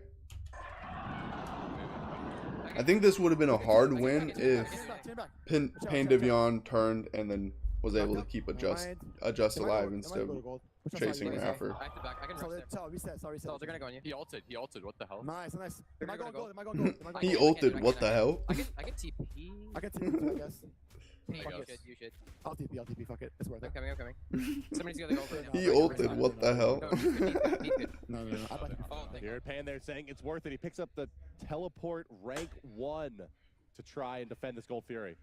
Yeah, he was looking to make, a game-changing. So there's a level lead on Chaos over, or there's a slight level lead on Chaos. Play there. He thought that Epsilon would stick around. They're still down in XP. It didn't really pan out, but we'll see how it works out compared to Epsilon. They're only 800 gold. They still have enemy still has a slight enemy was in a good gold spot, lead, but though. a rather strange extended engagement on a Gold Fury that they reset multiple times will result in a rather important win for Epsilon over the last 5 minutes. Of course, now with the teleport coming out for the Bacchus, it's going to limit his ability to move into both a Heavenly Agility and a Shell, which is normally what we've seen out of supports in this matchup. Yeah, actually, the one thing Bacchus probably wanted to get would be a Weakening Curse. It's a huge counter to Ice Assault. Usually, a lot of times, teams like to camp inside the Ice Assault, and it resets the team fight. They all get healed up to full. So the Weakening is actually a huge counterplay to the Isis, and also the tier with his burst heal on his too. I mean, in the last engagement, Salt Machine kind of delayed his. But then again, Pain Divion is on Bacchus, and he has 75% anti-heal on his burp, so it's not super terrible. Right as he goes for it, and then he just kites Salt Machine all the way around the map, away from the Gold Fury. He did waste his ult at the end of it, but at the end of the day, they don't get the Gold Fury. Yeah, I mean, that small hesitation really costed him. It cost him the free kill on Raffer. Left side, mid camps are up here. Demi in the back line. Demi, he has the Lawbringer ultimate available. I think that was honestly a net neutral fight for both teams. A couple of seconds as well from Demi here. Like, it didn't really. And he may be I don't think it's really affecting much. Is going to bait out the Gold Fury here. They're going to start it up. Pain Divion, the only More so that engagement and Demi rotating over before Salt Machine is what makes it so they're able to take control of Gold Fury Pit here. Not really that previous fight. Just Demi rotating first. Demi in the back line. Demi, he has the Lawbringer ultimate available. Have to run. Once you just bully them away. There's a blink up. Salt Machine's on his way over though. And he may be looking to make the play as Salt Machine's setting up to defend the Gold Fury. The only one that's really in position to contest for Double stun on both front line, anti-heal on both front line. Took way too much poke for that, honestly. But then again, Pain Divion can get back into the fight with teleport, so but the Isis ultimate is there to heal the team up as his teleport is coming up. Ultimate for the burst heal, and indeed, but Yaman will still get crushed before he can get out of the fight. Salt Machine causing havoc at the back line, the whole team turning on him, but do they have the damage? Salt Machine zoning 5 while they're able to isolate Yaman. Let's watch this engagement over again. Now on the backside, they engage onto Pain, but while Pain gets spirit balled, Adjust blinks onto Yaman and combos him. Full combos with ult into a Chiron ult. Won't be healing Chiron. And indeed, but Yaman will still get crushed before he could get out of the fight. Or won't be healing Isis. Jeez. Soul Machine literally zoning 3. Crushed before he could get out of the fight. Soul Machine causing havoc at the back line. The whole absolutely insane. The damage to take down the Bologna. Indeed, they do. Fearless Chain got to be factoring a big here. The Gap Shield out. The Gap Shield able to keep him alive. In the back line, Chaos. What are you talking about? Double Dimmy continues. They're not winning the fight, DM. Not going to be You're casting for the wrong side. The Gap Shield. Is this enough now for enemy to take the Gold Fury on the back? Nah, but they have better farm advantage. They might be able to get tier 1 or something. He knew he was snowballing. He knew he wasn't getting focused in these fights, so he went for a penetration item to try to help. He's still going in, using that heal effectively. Smart dash by Vishim to try to keep Dimmy locked down in front. Yeah, they just got a little more XP gold over. There's not much they can really do about that tier, similar to the Bologna in the regard.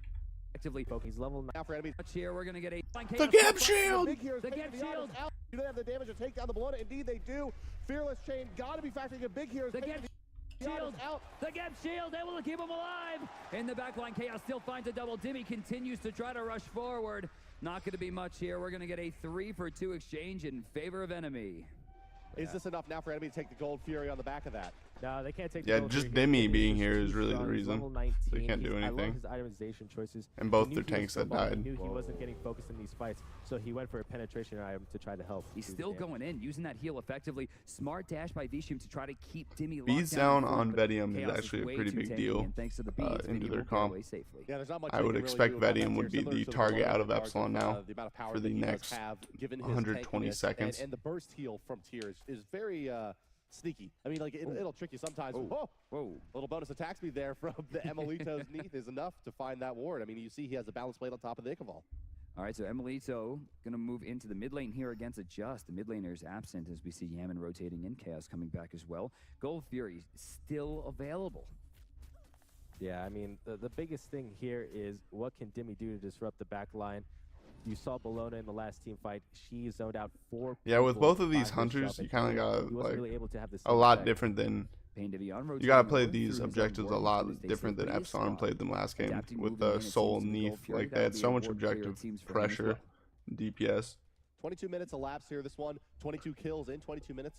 Convenient for me. Whereas this game with the mage mids, you don't have as much DPS on the objective, so it's a lot harder to just pull and rip. Because the other team has a lot of kill threat. Can they go on to win this game, or and then can they steal threat, I should say. Another victory in the game 3 to move up ahead. Thor is up, and we're going to try this one again. We saw this gank fail earlier. Vishim. Nope, they got his beads in mid. And yet that was again, expected. Wow. Soul Eater is broken. Maybe we shouldn't put 300 health on a hunter item, huh? That's crazy. We asked why Chiron didn't go the Ichabod, but look, he went and he's going for another flat penetration item. So he's going for more ability damage. He wants his 2 to hurt. He wants his AoE 1 to hurt. We'll see how that pans out. Jotuns, Brawlers, or Titan's Bane? Where would you go? Jotuns, I think he's going. Going for extra 2? Yeah. I think it might be the Brawlers here. Looking at the Isis, the Neath, and the tier, there's sufficient healing there to make the item worthwhile. It comes down to really, do you want the cooldown reduction or where you prefer the bonus pen? And of course, there's a Titan's Bane as well, which increases your damage on towers, structures, and of course, your shots all around. I mean, I think all 3 have merit, and plus there's a cost difference between them. I think anything that he takes out of this tree is going to be useful. Yeah, I think he just wants to stay away Crusher from the crit because also he's going to have to focus the get Maybe down Crusher line. is in the game right now. It minimizes the damage that crit does. Which is awesome. Bless. Going back into the Gold Fury area, it seems like Vishim's going to be able to pull this one. Spotted immediately by Yaman. Baiting a fight. Looks like Pain Devion finished off both his aura items, so support has a power spike over Epsilon support. Yeah, I find it hard to believe there's only been one. It's a pretty good fight out of Pain Devion. Ultimate, yeah, Cataclysm was used there. Pain Devion getting a stun off. This is so far a good exchange for enemy. Tower going down in favor of Assault Machine. Another 500 gold win for enemy. And Yaman's Wingut's doing less and less to the enemy squad here. Pain Devion barely tickled. You notice Pain Devion did get a 2-man belly flop, but they don't need a fight. Dimmy does not have his teleport up. Bologna does, and this is why you see Bologna getting all this free push. Ulting over the wall to force Assault Machine away. He continues to battle out on the tower. He's going right for the tier 2. No, he's going to be forced away and not in the direction I assume he wants to go. Top side, Oh, he got the no, wave, getting bro. really low. Raffer gonna force the reset. Adjust, getting tanked down. They're gonna steal it away. Wow. And Icesalt's gonna clean that one up. Europe will come. So that's what I'm saying. Like, there's a lot more threat of a enemies be steal so this reticent to game. Go into the gold fury there. That Ice ultimate just so good. Yemen with the juke shoes on will still go down Without to chaos. Raffer the double has trouble hunter. as well. He will fall to the salt machine. And Melito So it's adapting and Dimmy gonna 2 try to for make their way out of 1 this one, or but 2 caught for it up. none There's multiple so targets far. there. The stun from But they Adapting got fell. gold fury, so it's Not still probably a win. tremendous wall there. The tier 2 did go down the right side. The Fearless Chain hits 3, but But they lost 2 towers in right lane, so it's definitely a loss for Epsilon there. Yeah, 3-0, fucking 2 towers in right lane, gold fury, jungle buffs, Get the gold fury stolen. This was 100% red worth buff, the enemy. looks They won like. the team fight. And looks they like got they're the going to tier be able to tower, get which this is equivalent tier to what 1 gold fury would give you at mid this lane point. tower. 15 to 10 A right whole, now. Enemy now different leads type of Epsilon winning for this real. game Look out at of that. enemy. They're The playing USA more chance begins. objective A 2700 focus low instead of gold lead extends snowballing to 32. They're gonna go snowballing their towards the lead map, with start pressure cleaning it up. Are they like gonna pressure Epsilon into did last tier game. two? This is Adapting, much looking more for a way in. methodical. We're going to Buffs do are down gold. up We're here. going to There's split push there's the a right buff. lane. Then we're going to have Not much to do. Salt Machine teleport over for With the all the enemy has seen around the map, 4v3 they haven't advantage, transitioned you know. enemies' advantages into something substantial that they can really look to win the game off of. They found the tier 2 on the Like, right side. Which this- does these expose are one of the things they're beasts, but talking still about his right leads now, are in about you know. the 3,000 to 4,000 range. They're going to need a little bit more than that to feel comfortable trying to break the base. A Fire Giant definitely going to be the big decider still as we approach the 26-minute mark. Adjust is looking great this game. 4-2-7 back into his comfort zone with Cirquet. I mean, let's take a look at the player damage. You'll see Chaos on top. Deathbringer again third. Actually, Dimmy putting up 15. Adapting again goes into a Yeah, tank Dimmy item has third. been unchecked in a lot of these team fights. Which Yep. is the reason he lives there. Circuit ultimate was used. It's not going to be enough to take down much more than the stone shield there. As Adapting will be forced back. Yeah, to base, maybe he. but there's not a big It's enemy definitely a control from conjunction the of right side. They're not in Geb position to take the Shield Fire and Giant. They Spirit can't Robe pressure there, the tower over here. So which it is was, why ultimately Adapting just they lived wasted that Pelota and Circuit slight ultimate bit there, of not physical finding the Thor. protection. Yeah, the biggest thing for me is Thor is behind, and now which target is he going to decide to go on? The Zonkui is extremely tanky with Ethereal Staff and Hide of the Urchin. And Thor goes Enfeebling Wanna see Gem of Curse Isolation. as well.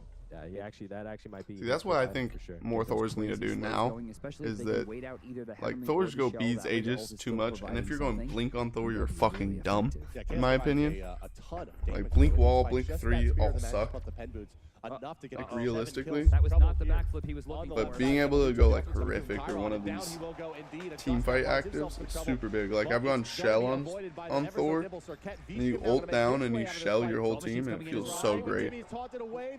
No, the wall is off from Adapting. He should be able to clean this up with the ultimate, but he may elect to go for the higher chance target. Knockup's going to be there by Raffer to get that kill, and now Adapting forced to run out of this one. He's in a rough spot, but the Spirit Robe saves his life there. 2 more ghosts still pending, but not taking Mitigates a enough ton of here. damage. 2 feel safe for Salt Epsilon. Machine's in a bad spot, forced to ult away. Huge Yaman Damage ult, coming or through. Yaman Salt Spirit Machine's stuck in the Ball ult. ultimate. Slowed, not enough damage, Yep. but it will be cleaned up. Yaman Went answers too back. deep, Immediately on now into the tower too from the thirsty for Fearless adapting. Power Blade. Double Going knock for up it. under Dimmy tower, actually stun, gets stone shield, on just adjust. getting baited, Just and it's gonna too be much Epsilon fucking turning it around. control out of Unbelievable Yaman Epsilon's right able to now, turn man. that fight back around. Jesus. Raffer with the knockup. They're gonna look for pain. This game, like, okay, yeah, I get it. He was fucking like godlike last game.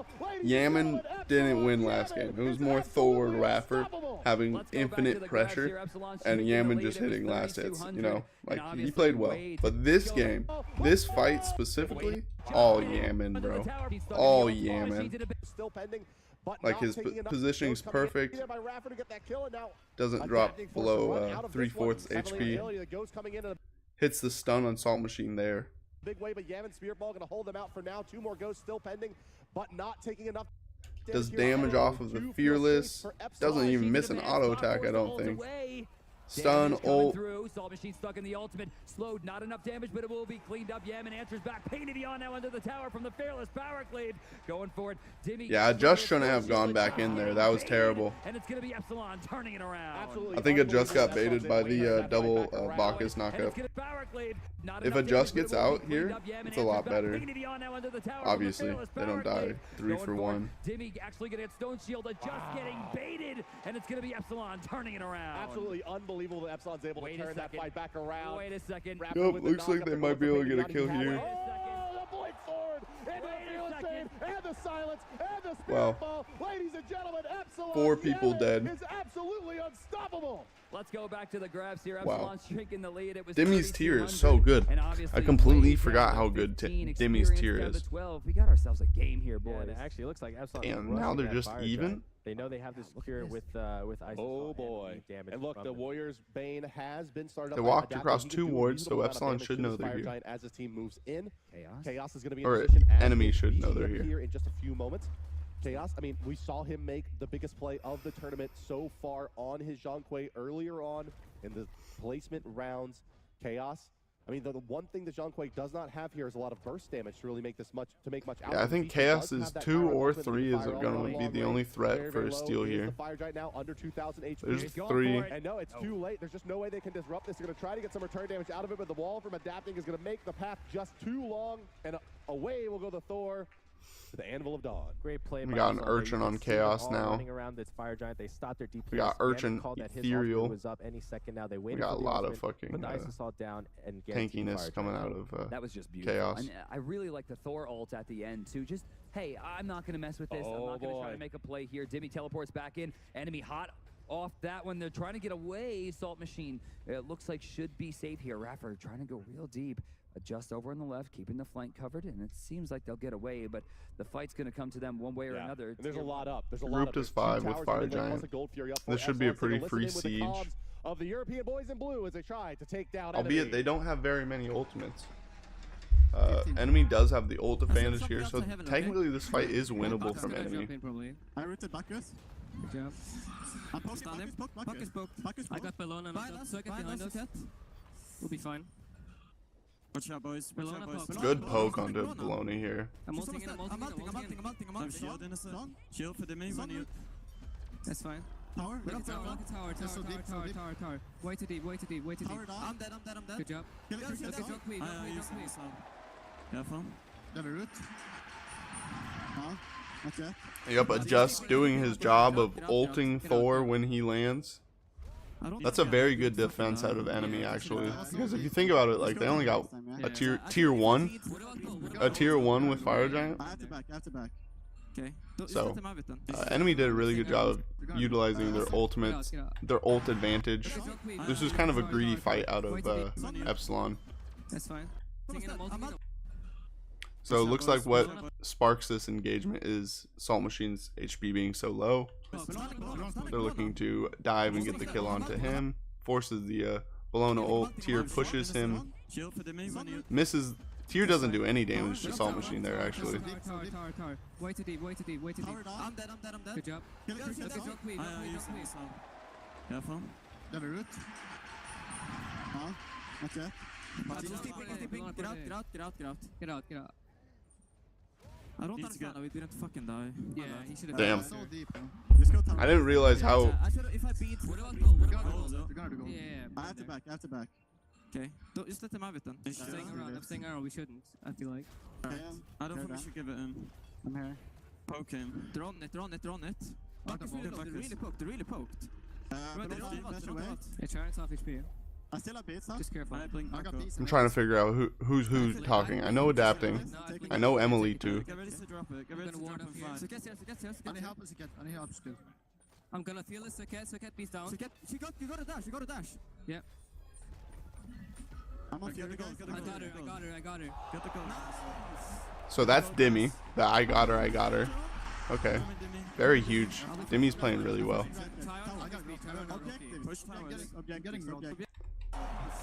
I was trying to watch her. So this is a 4v5 fight that they're staying around and team fighting. And Adjust is kind of pushing way too far out. Like, this is an ego play. You really need those mid harpies there? No, you don't. That's huge amount of poke onto Adjust and into the fucking kill. Bro, him saying I got her before the ult landed is so fucking clutch. That shit's so fucking hype.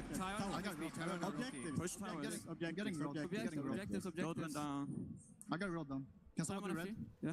I don't want to go there right alone. I'm just backing. I'll come to A couple of things really stand out to me from the comms of Epsilon there. You heard, maybe most interestingly, that razor edge between should we give up the Gold Fury or should we aggress into it? And you saw the second that they walked in and really like made their presence known, enemy backed right off, and it just goes to show you how kind of minute the decision. I honestly think enemy should have kept rolling. And how much it can impact the mid game. I think Adjust was low-key right to keep playing up, but his team wasn't behind him, so they made it end up being the wrong play. They paid the price. They tried to do the Gold Fury while they're both half HP, half mana, and they paid the price again. A top side of 3,200 for enemy has now resulted in 2,000. But honestly, if enemy full reset and then was full HP, full mana on Gold Fury, they probably get that, and they win that fight as 5. Belly flop down. He's gonna get poked. So they had an opportunity for a power play after Adapting died there in middle lane, but they kind of fumbled it with Adjust dying there. They're trying to rush this down, it seems. Fire Giant's still available here for 27 seconds. They want to use this time to get at least 1,500 more gold. Well, you have Dimmy basically freezing out Salt Machine far on the right side here. So once those Soul Laners elect to rotate, we'll probably see the fight break out. Going for it. Stone Shield was just used prematurely. Looks like they're just going for tower poke. Damage, I guess, away from the card. And they're giving it up. Look like Adjust is going to commit to this. The end of the Fire Giant succeeds. 1,500 more gold. Epsilon's lead extends. Exactly. And look for Epsilon to maybe try to take another tower, but the biggest thing is they don't want to fight. No team wants to fight this close to the Fire Giant respawn. Yeah, I mean, they used the last basically 3 seconds of the Fire Giant buff there to find that extra tower, and a ton of income coming in, 5,000 experience and 4,000 gold in favor of Epsilon. I gotta disagree, Zach, man. Dimmy looked like he wants to fight there. Dimmy's just throwing his weight around. You know, he's super fed. He's actually full build. Last item, Wingblade.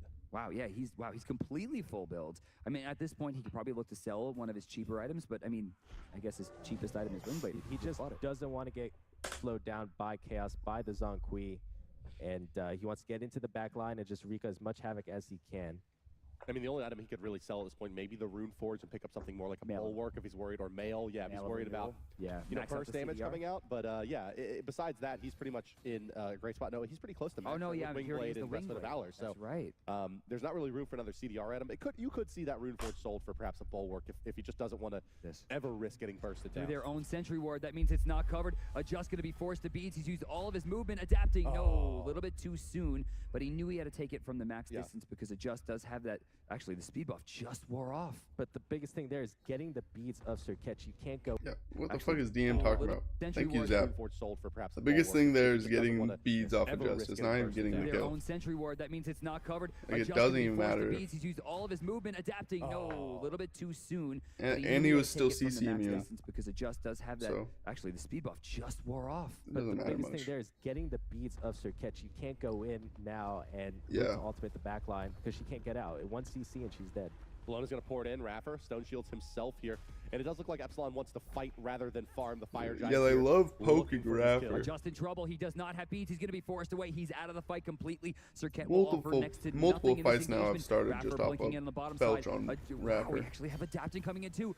Just beautiful. Really good engaged by Raffer. Got both carries, beads in the back line, looks like. Out the fearless chain there from Dimmy, but in the meantime, Pentagon takes a ton of damage and gets double tapped by adapting. Oh my gosh. There as well to prevent any major follow-up. Salt Machine pops the shield of the underworld, but it's maybe a little bit too early there. He's not going to reflect a significant amount of damage. Adapting having this spear just makes it so there's so much leeway in how he can play. He can be so much more aggressive. Big spirit ball. Salt Machine's caught. Is he going to be? No, just slightly outside the range. Heavenly Agility going to get popped. Adapting. Wow, he beats for the cooldown. Trying to ult away. She's actually baiting fairly efficiently, and Chaos has a good line to this. I'm fairly certain that was a beats for the cooldown right there. Comes out. Spear Ball off the mark yet again. They just need to reset. Good job of playing the footsies game. I mean, they're basically staying right outside of the range. If they could get one more pick, they'd be chilling. That's why they went pretty deep for Salt Machine. He's doing his best to walk away from this. Yeah, and this is where Bacchus's teleport pickup may come to hurt them at the end game. If he had a weakening curse there, ISIS wouldn't have been able to ultimate underneath the tower and reset their HP bars. Yeah, I don't think you go Shell here. I think you have to go Weakening Curse. He's just trying to control the area. Salt Machine. And then maybe you put your Shell on your solo laner. They have now vision control in this area. Timmy taking a few shots. Dash. Whoa, he's going right to the back line. Yeah, they got Vicium's dash there with the Neath Spirit, World Weaver, and that's going to result in a kill. Chaos is going to be zoned out by Adapting, who's going to rally back towards his team. It's just Salt Machine on an island here, completely isolated down here as well. That's 2 members down on the side of enemy for more than a minute as Epsilon will look to They were pretty discombobulated there, huh? Enemy. Sheesh. Beats back up.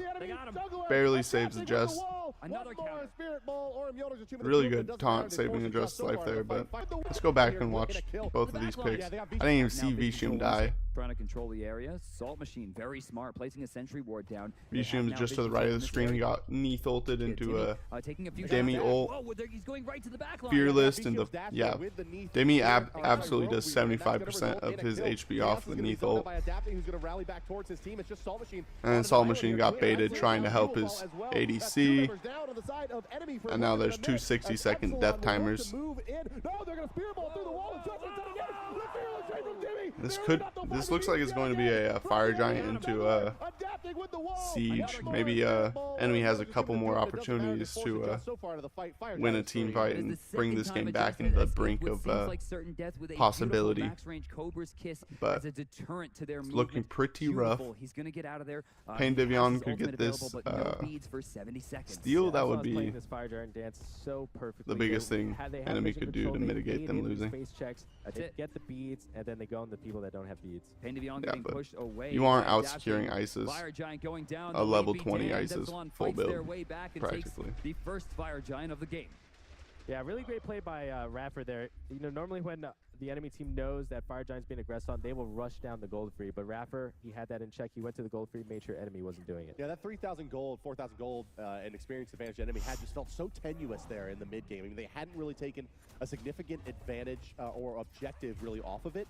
And now you see really Epsilon putting on a clinic of what to do with the lead. The second that they get that 1,000 to 2,000 gold lead, they immediately just start forcing enemy into the fights at the Gold Fury and the Fire Giant, and they'll take a couple of each into their coffers. 18 to 17 kills at 37 minutes. This is one of the longer games we've seen in all of the SMITE World Championship. 37 minutes. Enemy putting up a good show, but I have to go way back to that. 6 slots coming out from the solo laners. Why they were trying to go for it, and Salt Machine went XE last item. Epsilon fought back from it beautifully. Tier went now into a 8K. winged blade. When did that even happen? Yeah, I mean that. And in my opinion, I like a lot. I like how Demi built his damage item a lot more. It's a lot more effective early. Without losing in those, you know, I do want to point out to go Gold back Fury again. and It's the solo Fire lane, Giant skirmishes. Solo kill for Demi that maybe breaks this game wide open here.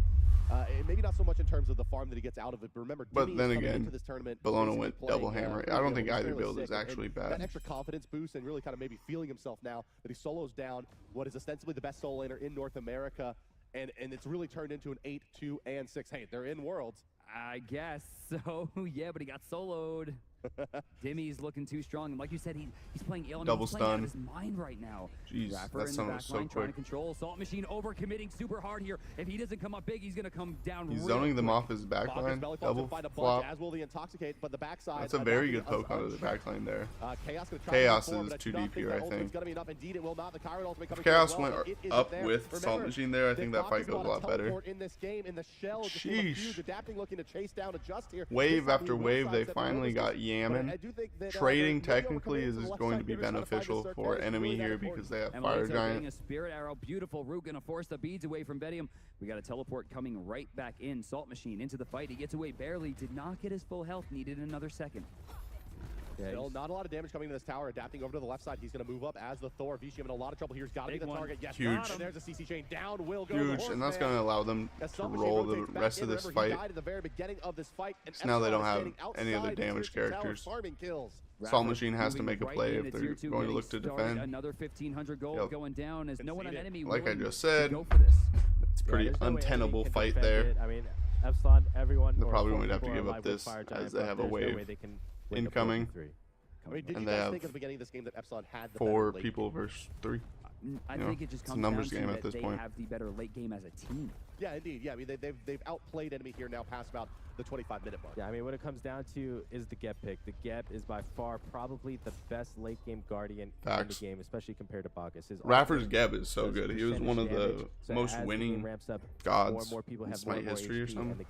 Raffer specifically on Gep. Just in the mid lane alone right now. Fire Giant falling off in just about 30 seconds. I'm expecting that we're going to see Epsilon take a softer route and continue to fight once we have seen the respawn of the main objective. Yeah, they'll be perfectly happy to fight here with an 11,000 gold lead. In fact, take a look at the Neath build. It's a Crusher. They are looking to end this game. You said Crusher? I said Crusher. Hello? Is that all right? Wow. Hey, it does give you a nice amount of pen up against those towers. Crusher's actually I mean, broken. This is the mage Neath build. You know, you build all flat pens, so her abilities do maximum amount of damage. Her scaling is very high. Yeah, wouldn't be surprised to see even the Soul Eater, potentially Executioner, or the Ichabod.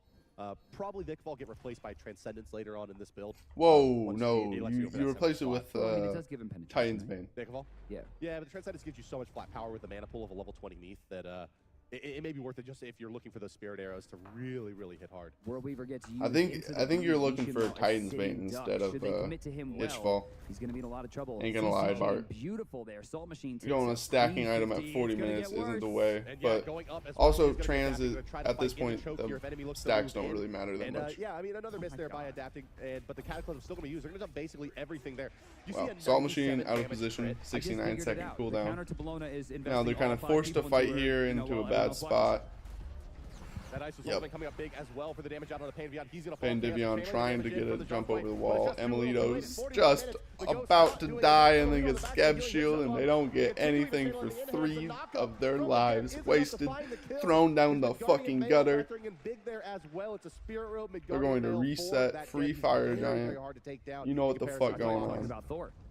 Also has Spirit Robe and Midgardian Mail. Yeah, you can see. This is called a tank meta, boys. This is what a tank meta is. If you can kill them, not much you can do. if there's such a high time to kill, right?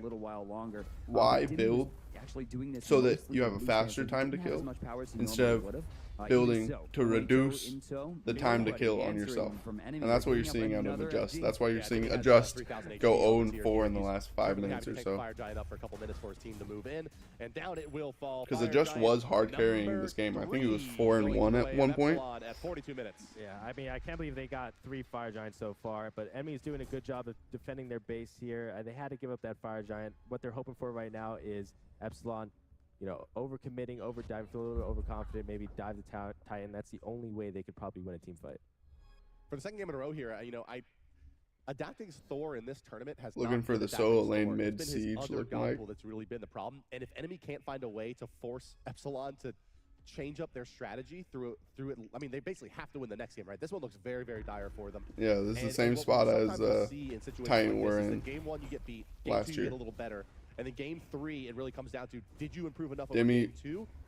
stepping forward here and controlling the area in between the towers there is super strong. Stays around to make sure Raffer can safely rotate over. Who looks very, very hungry for a win here. All 3 birds still available. Now they're committing to the solo line. Solo side Phoenix. Oh my gosh. Like, those are the tankiest people on the team, and they just brought them to a quarter HP off 1 combo. That's just off of a fucking Geb knockup, right? 1 Spirit Ball. Oh my god. Double Spirit Ball, max range. Double wall. Oh my gosh. Adapting even mid-max is just hammering. He throws the hammer while they're stunned off the Spirit Ball, then walls after he hammers. Double taps across the board, and there's the Cataclysm forcing out both tanky targets immediately in the backline. Serket trying for something, but he's going to adjust to that respawn timer as he's got a clean 60 to.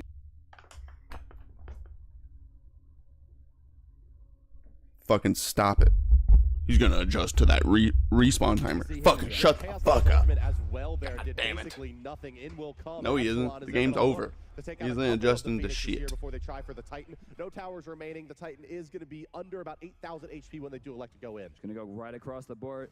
No way for this to be stopped here. Timmy too tanky, and they're investing into him. Well, there is one way for this to be stopped, and that is Enemy killing them all, which just is not a feasible fucking task for Enemy to accomplish.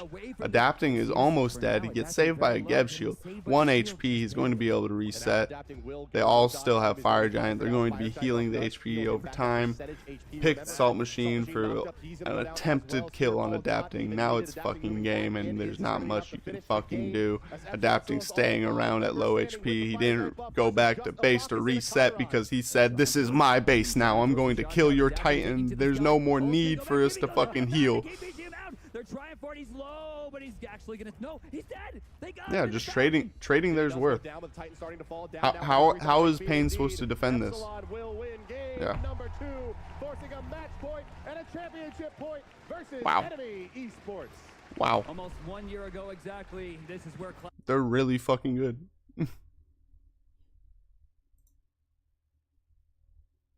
Oh no.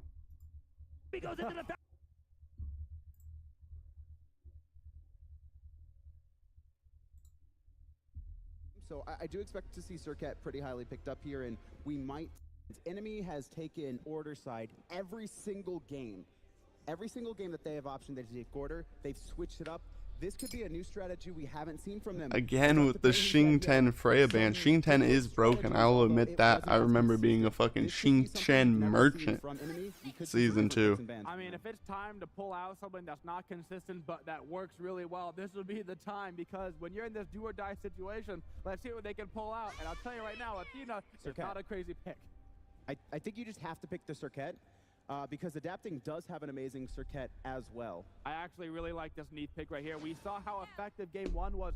Epsilon having Soul and Neath. Take that away. Not to mention Neath is a good counter pick against the Soul. I don't think it's going to matter though, because I think we'll probably just see the Chiron and Epsilon or a Medusa. You know, they have other hunters which have shown to be just as effective, if not more effective than Neath. Yes, very true. Out of Ataraxia. He's got his Athena, so he's very happy with that, I'm almost certain. Yeah, and Geb is a lot of supports love to run Geb against Athena, because when Athena does the taunts, if it's on one person, you can save it very easily with the shield cleansing CC. Do they take Circuit here, though? You have to. It's just been the only. It's just been his most consistent god throughout the tournament. He's had a nice Hunbats, but it wasn't there for game. Yeah, the Hunbats got shut down, and I don't think you go Hunbats. The Hunbats was so terrible for him. Good on Hunbats. Yeah, but game like, 1 though, he got shut down in game 1, like embarrassingly, in my opinion. Like it was very true, Golden. Played a factor in their success in game 2, despite them losing. It was still a factor. I don't know. I just don't know how I feel about that. Yeah, I think it comes down a lot too, to where Europe doesn't have that much practice time against Circuit, right? They don't favor Circuit so much, so it is one of those picks. They banned the Yanis. You know, you pick it because the enemy doesn't know how to play against. They banned the ISIS. They're like, fuck that shit. We don't want to play against that again. That was terrible. Failed them yet. This feels like game 1 picks and bans all over again. It does. It is, right? Except it's going to be a Chiron or a Medusa mid.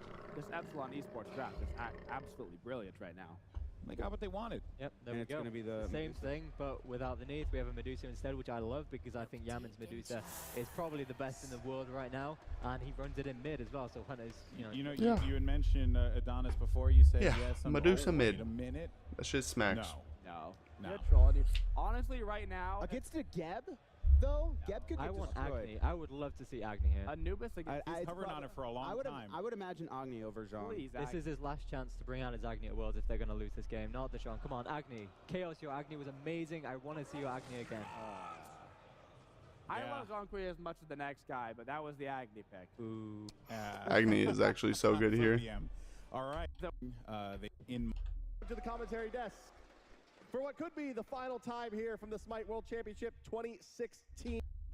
What Athena is poised. What's this schmuck doing? Name their title, or will enemy. For what could be the final time here from the SMITE World Championship 2016. No way. What are you talking about? Epsilon What the fuck does that mean? To knock out enemy and claim that flag and Mjolnir trophy. Easy game, easy life. It appears that way. I mean, you got to think. What it so awkward, so cringe. Easy game, easy life. It was all about the pocket picks, and enemy has gone back to this tried but not true method against Epsilon with the Athena, the Neath, these usual suspects, the Hunbots, and we haven't seen it be very successful. Yeah, I mean, it could be that enemy thinks one or two mistakes that really cost them the game, and if they clean up their play, this team comp will work for them. I mean, you gotta. The thing that I think is most suspect is going back to the Zhonghui yet again. Not that Chaos has not had a great game. I think I'm laughing so much because I used to think DM was a good caster when I was like in 6th grade, listening to this. And I was like, bro, no. Easy game, easy life. Bro, what? And again, they're going to give Adapting Thor 3 games in a row. Bart carried so hard. I mean, some players just like listening it, some players back. don't like it, but you got to think if they're going to go for it this many times, that he's just going to get more Like, and more. at least Bart's comfortable with these saying events. something with substance pretty much all the time. The reason that Cloud9 fell to enemy, rather Epsilon, wasn't picks. It wasn't because of Neath. It wasn't because of, really Hunbots. It was because they kept picking the same thing over and over and allowing Adapting to adapt to their combos. It was because of Fenrir. But enemy's done the same thing. Exactly. He F1 literally has done a great never job this picked tournament, Fenrir. just Like giving adapting the it, hadn't opponent picked always, Fenrir the you know, entire giving year. the enemy a Picks hard it time and fucking predicting yeah. exactly what they're going to pick. Who predicts? So this I'm actually Well, going yeah, to that's go back exactly and it. watch the Epsilon real has two SMITE World or Championship three, for like, season 2, which was streaking Cloud9 different versus styles that Epsilon. they can play, in terms of the pick and banning phase. That's And it actually doesn't seem considered like to be anybody one in of North America the, came if not prepared the with, best multiple set different compositions. It seemed like, of going Pro into the SMITE of regionals, all time. everyone was kind of I think content to trade the same picks back and forth. there's to play the competition same, for it now, 15, 16 golf definitely. Here, Epsilon, they're gonna But produce in the mid lane. Yeah, I mean that's the biggest difference. Between definitely when I these, watched we C9 love versus our Epsilon meta picks. We in love this tournament, I Tempo was in like, every game, that's the best set we've seen this Zonky tournament. mid every game, or Giannis every game, and Neith every game. So I mean, that's the big. So difference after we here. finish this game out, making I'll the go choices get some work. ice cream. Emilito took a lot of damage there, a lot more than I think he was yeah, we'll willing to watch take. that one too. I mean, with Sometimes this you build, just bait yourself with that ability, right? When you try to disapparate, you're like, oh, I want to stun him, so you move forward and you take extra poke, and then nothing happens. Yeah, the biggest thing is, you know, there's a 3-second window until it procs, and you're like, okay, I could go in here, and it's like, when is the 3 seconds going to happen? You know, take all this damage. Oh, dashing right through. Painavion taking some Archer damage here. Needs to be really careful. He's getting slow, but Emilito slightly off the mark with that stellar burst. Still a ton of damage coming out onto that Athena. That's going to start burning through those health bots. Granted, Yeah, Nate is soul sitting on pressure 3 of here them, is crazy. now down to 2. Like Athena Neith honestly has pretty good clear, but it's just because Soul was so fucking such a lane bully early. That's really been the key to they were able to out pressure And and look at get this over on the right side. They did the same wave thing. clear. Out of the lane comes Salt Machine to team up with Adapting. Oh, I mean rather. Oh, what is this? Painavion blocked off. Needs to be very careful. Good taunt. Does he have the dash? Does he? Doesn't have get the dash? stun He from might the not. wall. Another first Wow, blood for still Adapting. doesn't matter though. The commentator's curse strikes.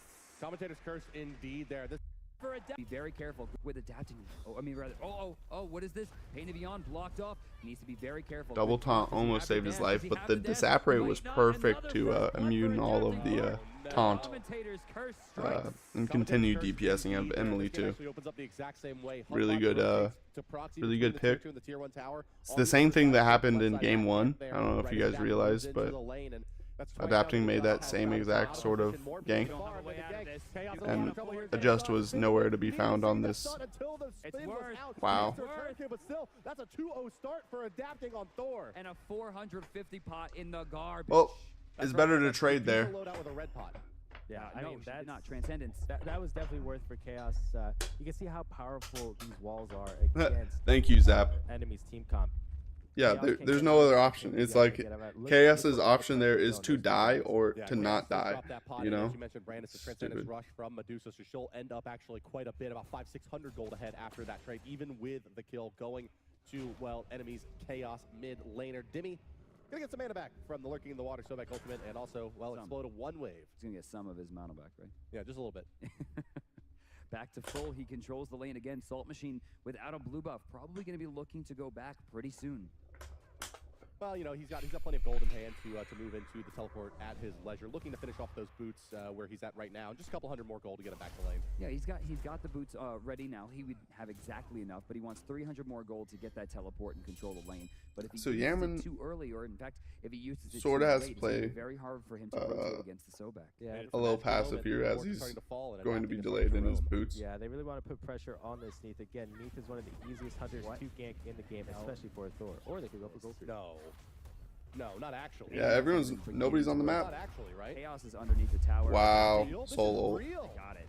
Yeah, Adapting's taking this one up. The Stone Chill coming through as well. Emilito now going to trade off, and it's a 3.5-minute goal. What a Mid didn't even what a rotate. macro Yaman play. stayed there to bait Chaos, and by the time they actually sniff this out, Adjust walks in to see the gold go right into the pocket. Well, the call was that Adapting is missing, you know, get underneath your towers because we don't have the ward coverage, and Thor may be up, but instead they just take the map objective. Yeah, I mean, the biggest thing there was the Using the purple global spawn, pressure so it's from not out of the Thorol ordinary to for the get hunter Gold to Fury. push Sure, the you lane. In fact, you every lose your game, fucking purple Epsilon has buff, gone but who direct gives a into shit? the enemy purple buff. Exactly. So enemy's call was, oh, don't worry, they're just doing their purple buff. And by the time they actually realized it's taking too long, the Gold Fury was already dropped.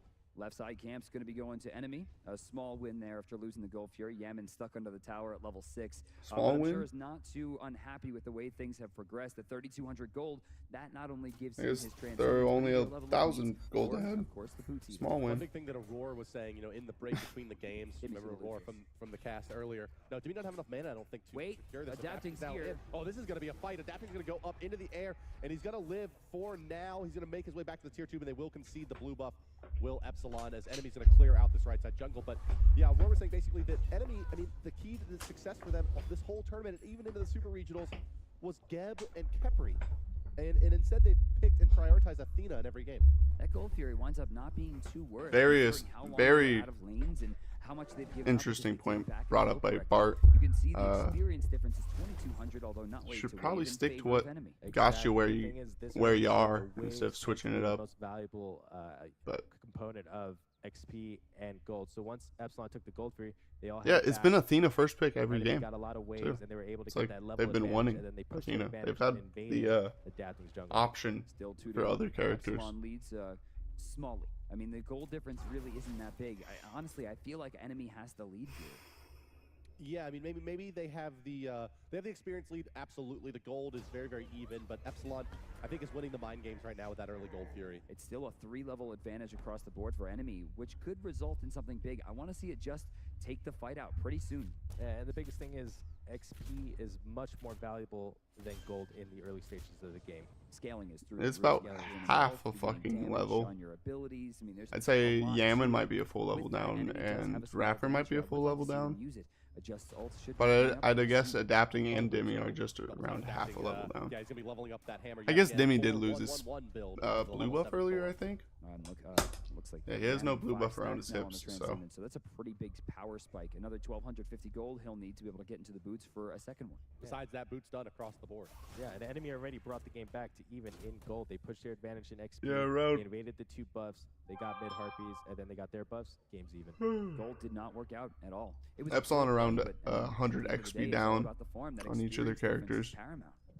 Well, guys, if you are just joining us here, 6.5 minutes in, it's 2-1 in favor of Epsilon, and they're up 2-0 in this game. In this matchup. It's a best of 5 or a first to 3. Epsilon is on championship point versus the North American top contender in enemy. And the game is very Emily even. Toe using his disapparate perfectly, immuning the taunt. Breaking out on the left side of the map near the Gold Fury. If they stayed around to punish him coming out of the disapparate, they're going to get punished for staying around and get counter engaged on by Thor and Geb. As the invade begins, but I don't think Both solo laners are staying over. Yeah, I mean, love what the enemy is doing. They're finally putting the pressure on Epsilon. Epsilon right now is on the back foot, and this is getting Adjust ahead. And Adjust needs to be ahead. We've seen what happens when Adjust does not get ahead early. It generally doesn't work out. Looking for Raffer. Taking a lot of damage forced to use that stone shield early. Doesn't even lose the whip.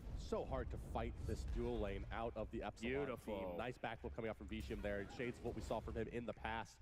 But with Emelito going to the disapparate and Raffer using the stone shield, it's very hard to do much about it. There's going to be the Fear No Evil, and it looks like it's going to be a return kill. Raffer staying alive, traded for Pain Davion, going way too deep. Wow. So the call from the get-go is to go on Raffer. Try to punish him for not having very many prots early. Doesn't even lose the whip. So hard to fight this dual lane out of the Epsilon team. Nice back try to punish him before he gets prots. Too many prots from his build. But with Emelito going to the disapparate and Raffer does a great job of CC immuning it, surviving for as long as possible. Huge damage out of Soul and Yaman. Dealing the damage in return, Yaman getting credit for the kill on the Pain to Beyond. And Yaman going to continue to move forward, but I don't think they find another kill on the back of this. I thought that was definitely going to go in favor of enemy, especially after Yaman didn't get much off the stone gaze. This is going to give them enough room to move forward, clear this wave. Yeah, that's very close, because if Pain Davion gets poked and is able to survive, he has ult to come back into the lane, or come back into the fight. So they could have been able to roll maybe a Gold Fury when it spawns or something. Geb got away, and they got a return kill. Perhaps a communication breakdown. Bottom side, camp's being taken here. Yaman rotates over. He'll notice that the right side mids have been taken as well. Right side blue buff has respawned, and we're going to see, it looks like Salt Machine just kind of peeks at it to see if they're doing it. We did see rotations towards the right side.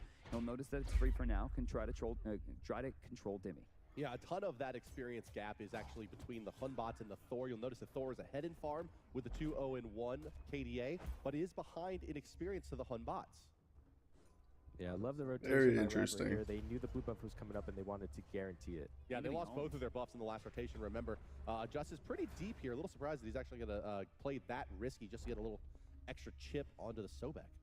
Literally no chip on the Sobek. They look to save Yaman here. No, gonna retreat back. They'll pick up the speed buff for free, it seems. Yeah, no problem taking this one here. And yeah, I mean, I do like that adaptation from Epsilon to go ahead and make sure they can secure this next round of buffs on the right side. I'm sure that Kenneth was giving them hell for not getting his speed buff.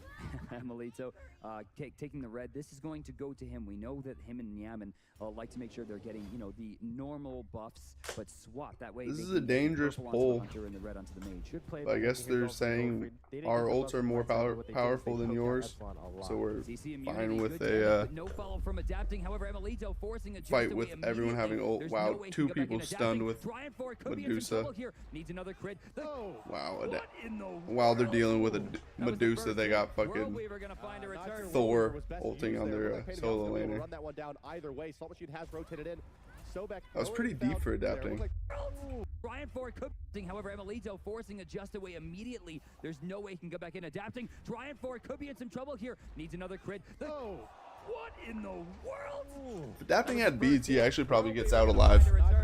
Scot-free. There. Looked like Pain of Yama's going to be able to run that one down either way. Salt Machine has rotated in. Sobek nowhere to be found in the fight for now. Now Dimmy's going to come in. Tail, no, the ability's just not being that successful. Chaos continuing to surge forward, but the Saprate is there from Emilito. The burst coming through, it is going to be enough, but not before Chaos will take a spill. Chaos trades. Yaman's here, but he doesn't have a lot of mana. Yeah, Yaman's completely out of mana. Dimmy's just forced to kind of zone out for the team now, as Enemy will get the better of that trade for the moment. Dashing away is Dimmy. The Lurking in the Water is doing a ton of damage there, but still, it's Enemy coming out ahead in that trade. The biggest thing there was the patience on Chaos with the Zonkui. He waited for Soul to use her Zaparate, and then he popped his ultimate and chased her down. Left side mid camp's going to be taken. Gold Fury will stand once again. It seems no team willing to go for it. A 3-for-2 exchange favoring Enemy doesn't quite favor them enough to go for the I think more dangerous objective on the map. They'll just go for super even game camps, extra as of yet. Extra gold. This adapting looks like there's a level lead on Chaos, a pretty big level lead on Pain Devion. Well, 2 levels over Rafford, but that's kind of what you expect when you pick Geb. He doesn't really have very much. That's spread out as 60 gold. Yeah, it looks like it's a whole level. It's not factoring in not 2 levels, but you expect that as Geb. He's never been a character that has the best early game. Levels. We are looking at probably a minimum of about 60 or 70 HP per level, even on the Assassins. Adapting finds a 2-man stun and a ton of poke out on the Pain of Beyond. He's actually liable. That was a free kill onto Chaos if he hits that. Still looks like a pretty free kill. It's been pretty decent AoE from Enemy in return, but they're going to pick off 2 targets right away wow. outside of Epsilon as their single target. They just keep getting funneled into this one choke point, and they don't know what the fuck to do. It's like some waves he's going to bring. It looks like Pain to be on back in with his ultimate. Pain full health could dive the backline here, but it's a 4v2 full health versus not.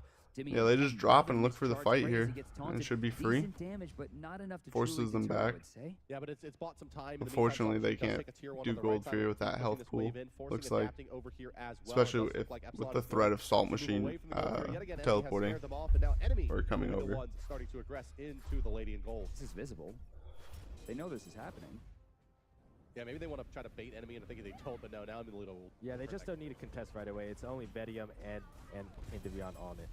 One of the supports, maybe both of the supports to fall here. Yeah, I'm not sure why Pain chose to go in for that. I don't know that that was entirely worth considering Raffer was level 8. Emilito's solo ultimates have been really, really on point, but you know, he does expend a massive... It definitely is worth if they're able to get this Gold Fury. Life, and now the Gold Fury's going to be started up again from Enemy, and they have a bit of a power play here, but Adapting's going to turn the corner big. And this time around, Osiris is in the team fight. Emilito pretty low, activates the Radiant and the Corporeal form to try to heal and get out of that one. Once again, the Gold Fury gets pulled. One of the longest engagements we've seen at this camp for quite some time. The damage from that Mjolnir's attunement on Adapting with Jotun's Wrap done in the max level. It just crushes on Quay there. Judgment Tether going to be used by Osiris, taking a ton of poke in return. The stun from Adapting, yes, going to lock out Salt Machine from making it back to that tier 1. Adjust could have gone in there, and I think he could have fragged. Adjust is playing very scared in this set. Yeah, the biggest thing there is even though Epsilon was you can see the pressure is affecting him.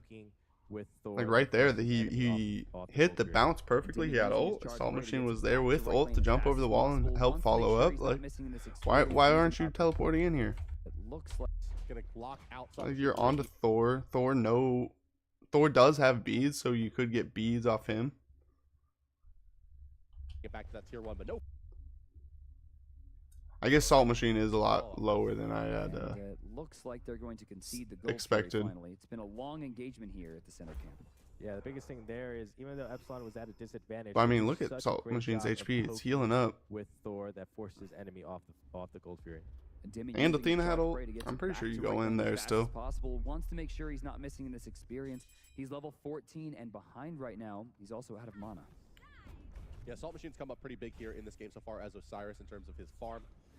We heard earlier, you know, Osiris kind of maybe considered the best warrior lane dominator that's currently in the game. I believe that was Zatman talking about that a bit earlier, and indeed that seems to be the case here. 0-0 and 3 for Assault Machine, but ahead in net worth and experience over the Sobek. Yeah, exactly. But the thing is, can he translate that lead into big team fights, big objective games? Whereas Dimmy here, he's the one with the 2 kills.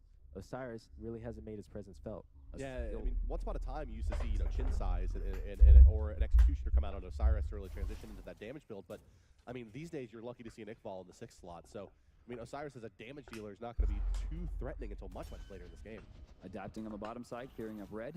Yaman's here. Is he going to pick it up or are they going to save it for Soul? He's going to grab it. Soul has the purple.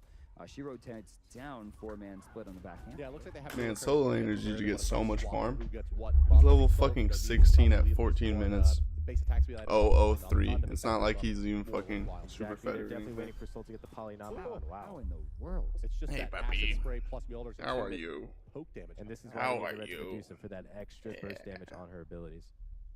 Gold Fury again getting gestured here as Raffer walks towards. It looks like the vision still How belongs are you? to blue. Sentry Wards How are in the you? inventory, for a lot of the members of enemy. In fact, Just Chaos and Pain to Beyond all have them. It looks like Chaos placed his down forced at the top side, and you'll notice it was pinged out by the boys in blue. This game just feels like Epsilon's waiting to go off. I mean, they're just waiting to pick that one spot where they're going to go completely all in. Enemies line up in comparison. Oh, how does that look, a bit more puppy? difficult, I think, to pull off here because again, they have to make room in these team fights for Chaos to channel that ultimate fully, which means that Just needs to get a big ultimate of his own, and Salt Machine needs to fully disrupt the backline. This is really getting down to the nitty gritty. There's going to be like maybe 5, 10 team fights max doesn't have a till World is over. Yeah, take a look at Raffer there. Or Just this sitting game on, is over. Basically a vest. Yeah. I mean, he's got cooldown boots and almost no defensive items. Just very smart to blink away when he did. Almost took a big shot. A wasted ward as it gets dropped down and not picked off. Another one will be placed, and this time belonging to blue. They're out of sentry wards in the inventory, but Just still manages Free to have Gold when they Fury should pull belong. for Epsilon. The vision what fight should belong to them, but they're starting the Gold Fury so haphazardly. Yaman in the front line there, kind of uncharacteristically for your hunter, but still zoning out fairly effectively. What are you doing over there? Judgment Tether looking pretty good. Up into the air will be going Thor. That will stop the Judgment Tether from coming out. And this is a big Junkway ultimate, but can they block him out? Salt Machine isolated here. Yaman kept alive just barely by Stone Shield. Oh, wow, that's pretty good engage on from enemy. Salt Machine's coming up big. Continues in underneath the tower. Dimmy is here. Tail whip could be enough to keep him locked in. Yes, indeed, he will go down, but not before fighting. Also, in the back line, 2 for 1. back. He's trying for damage on the Pain to Beyond. He looks big, all coming out, but he's trying for more. He's very low health. He's not going to get much more. Stuck in between tier 2 and tier 1 here, in kind of awkward spot with a lot of low HP. They get the Junkway ultimate they were looking for, but porting into this tower, Chaos is going to be in a lot of trouble. Who is it? It's adapting with a stun. Oh my gosh. Turns it into a 2 for 2. No jungle objective. That team fight was finally Wow. Machine make to get he continues Junkway ultimate, but can they block him out? Salt Machine isolated here. Yaman kept alive just barely by Stone Shield. He's gonna have a very hard time. Lacerate. So Raffer, Yaman go down. Let's see the engagement here. Looks like it's just Epsilon pulling gold. There, kind of uncharacteristically for your hunter, but still zoning out fairly effectively. Salt Machine into the backside. Yeah, it looks like Salt Machine's putting in work here. Forcing 4 people out of the Gold Fury pit with his tether. Ults down onto adapting. Gets a double kill with the 2. Goes deep, looks for adapting. If he's able to get his kill, Chaos doesn't die later. He's able to teleport out. In the back line, Emilito is back. He's trying for damage on the Pain to Beyond. He looks big, all coming out. That's crazy for Pain or Emily to show up there. Because if Emilito doesn't show up there, Enemy finally comes up big in one of these team Chaos fights. isn't forced to path this way. But porting into this tower, Chaos is going to be in a lot of trouble. I still think if Chaos pathed into the corridor up into Athena Neath, or yeah, Athena Neath, you'd be a lot safer. Tethered 3 people. He took out 2 carries, and they won the team fight. Adapting, clearing up in the left lane. You'll see the goal difference still about 750 experience, still about 37 to 4,000 at any given time. Not much has been done, I would say, over the past 7 or 8 minutes. We've kind of been stagnating in this one area. Ooh, all right, just gonna be very mad about that attempt at that steal. Yeah, the interesting thing is we've had a lot of team fights, but each team fight has been so close that no team has really been able to break it open. Yeah. More damage. There's never been stuff after the stuff this game. Adapting is chunking 50 or 60%. No gold furies after team wipes or anything. But he's not going a lot closer set here. Yeah, but on the side of Adapting here, he's going to have that mail of renewal up pretty shortly. I mean, he did find that kill onto the enemy solo later and got some nice free farm. It just goes into crit, and Adapting goes into cooldown here. Well, there's no built-in. Where he goes into breastplate, I think that's going to be. Heal on the side of enemy. It'll be very hard to lock down Thor, getting those the benefit of those Geb shields as well with the mail of renewal. Yeah, gold lead has shrunk a bit, only about 400 to 500 gold now, as opposed to the 8. Yeah, and one thing I would really like to see is enemy to push the pace of this game. Right now they have a huge advantage in their solo laner being level 18. It does a lot of damage. Oh, Pain finds a 2-man taunt here, and they're going to look to pile in some damage. Yaman's going to dash away. Heavenly Agility popped as well. And that should be the end of this engagement for the moment, but fairly low on mana and HP between Adapting and Yaman. Enemy could be thinking about sieging this tier 1. I think they are. You can actually see VDM start to rotate into the jungle. He's going around top side to meet up with the rest of his team, and Raffer is going to spot most of this. I'm expecting some kind of contest, but if he steps out of position, he's going to get destroyed. Fitting that Epsilon here in their championship point match is going to be riding the back of Adapting. 5-1-3 on the Thor. Emilito in a lot of trouble here now on his soul. We'll get into the Emilito survives so long though. As well, adjust very, very low. Aegis into fucking Soul 3 is so good. On the back of the Captain Eye. Pretty sure that's what ended up happening here. Yaman's going to dash away. Really like to see is enemy to push the pace of this game. Right now they engagement forward around top.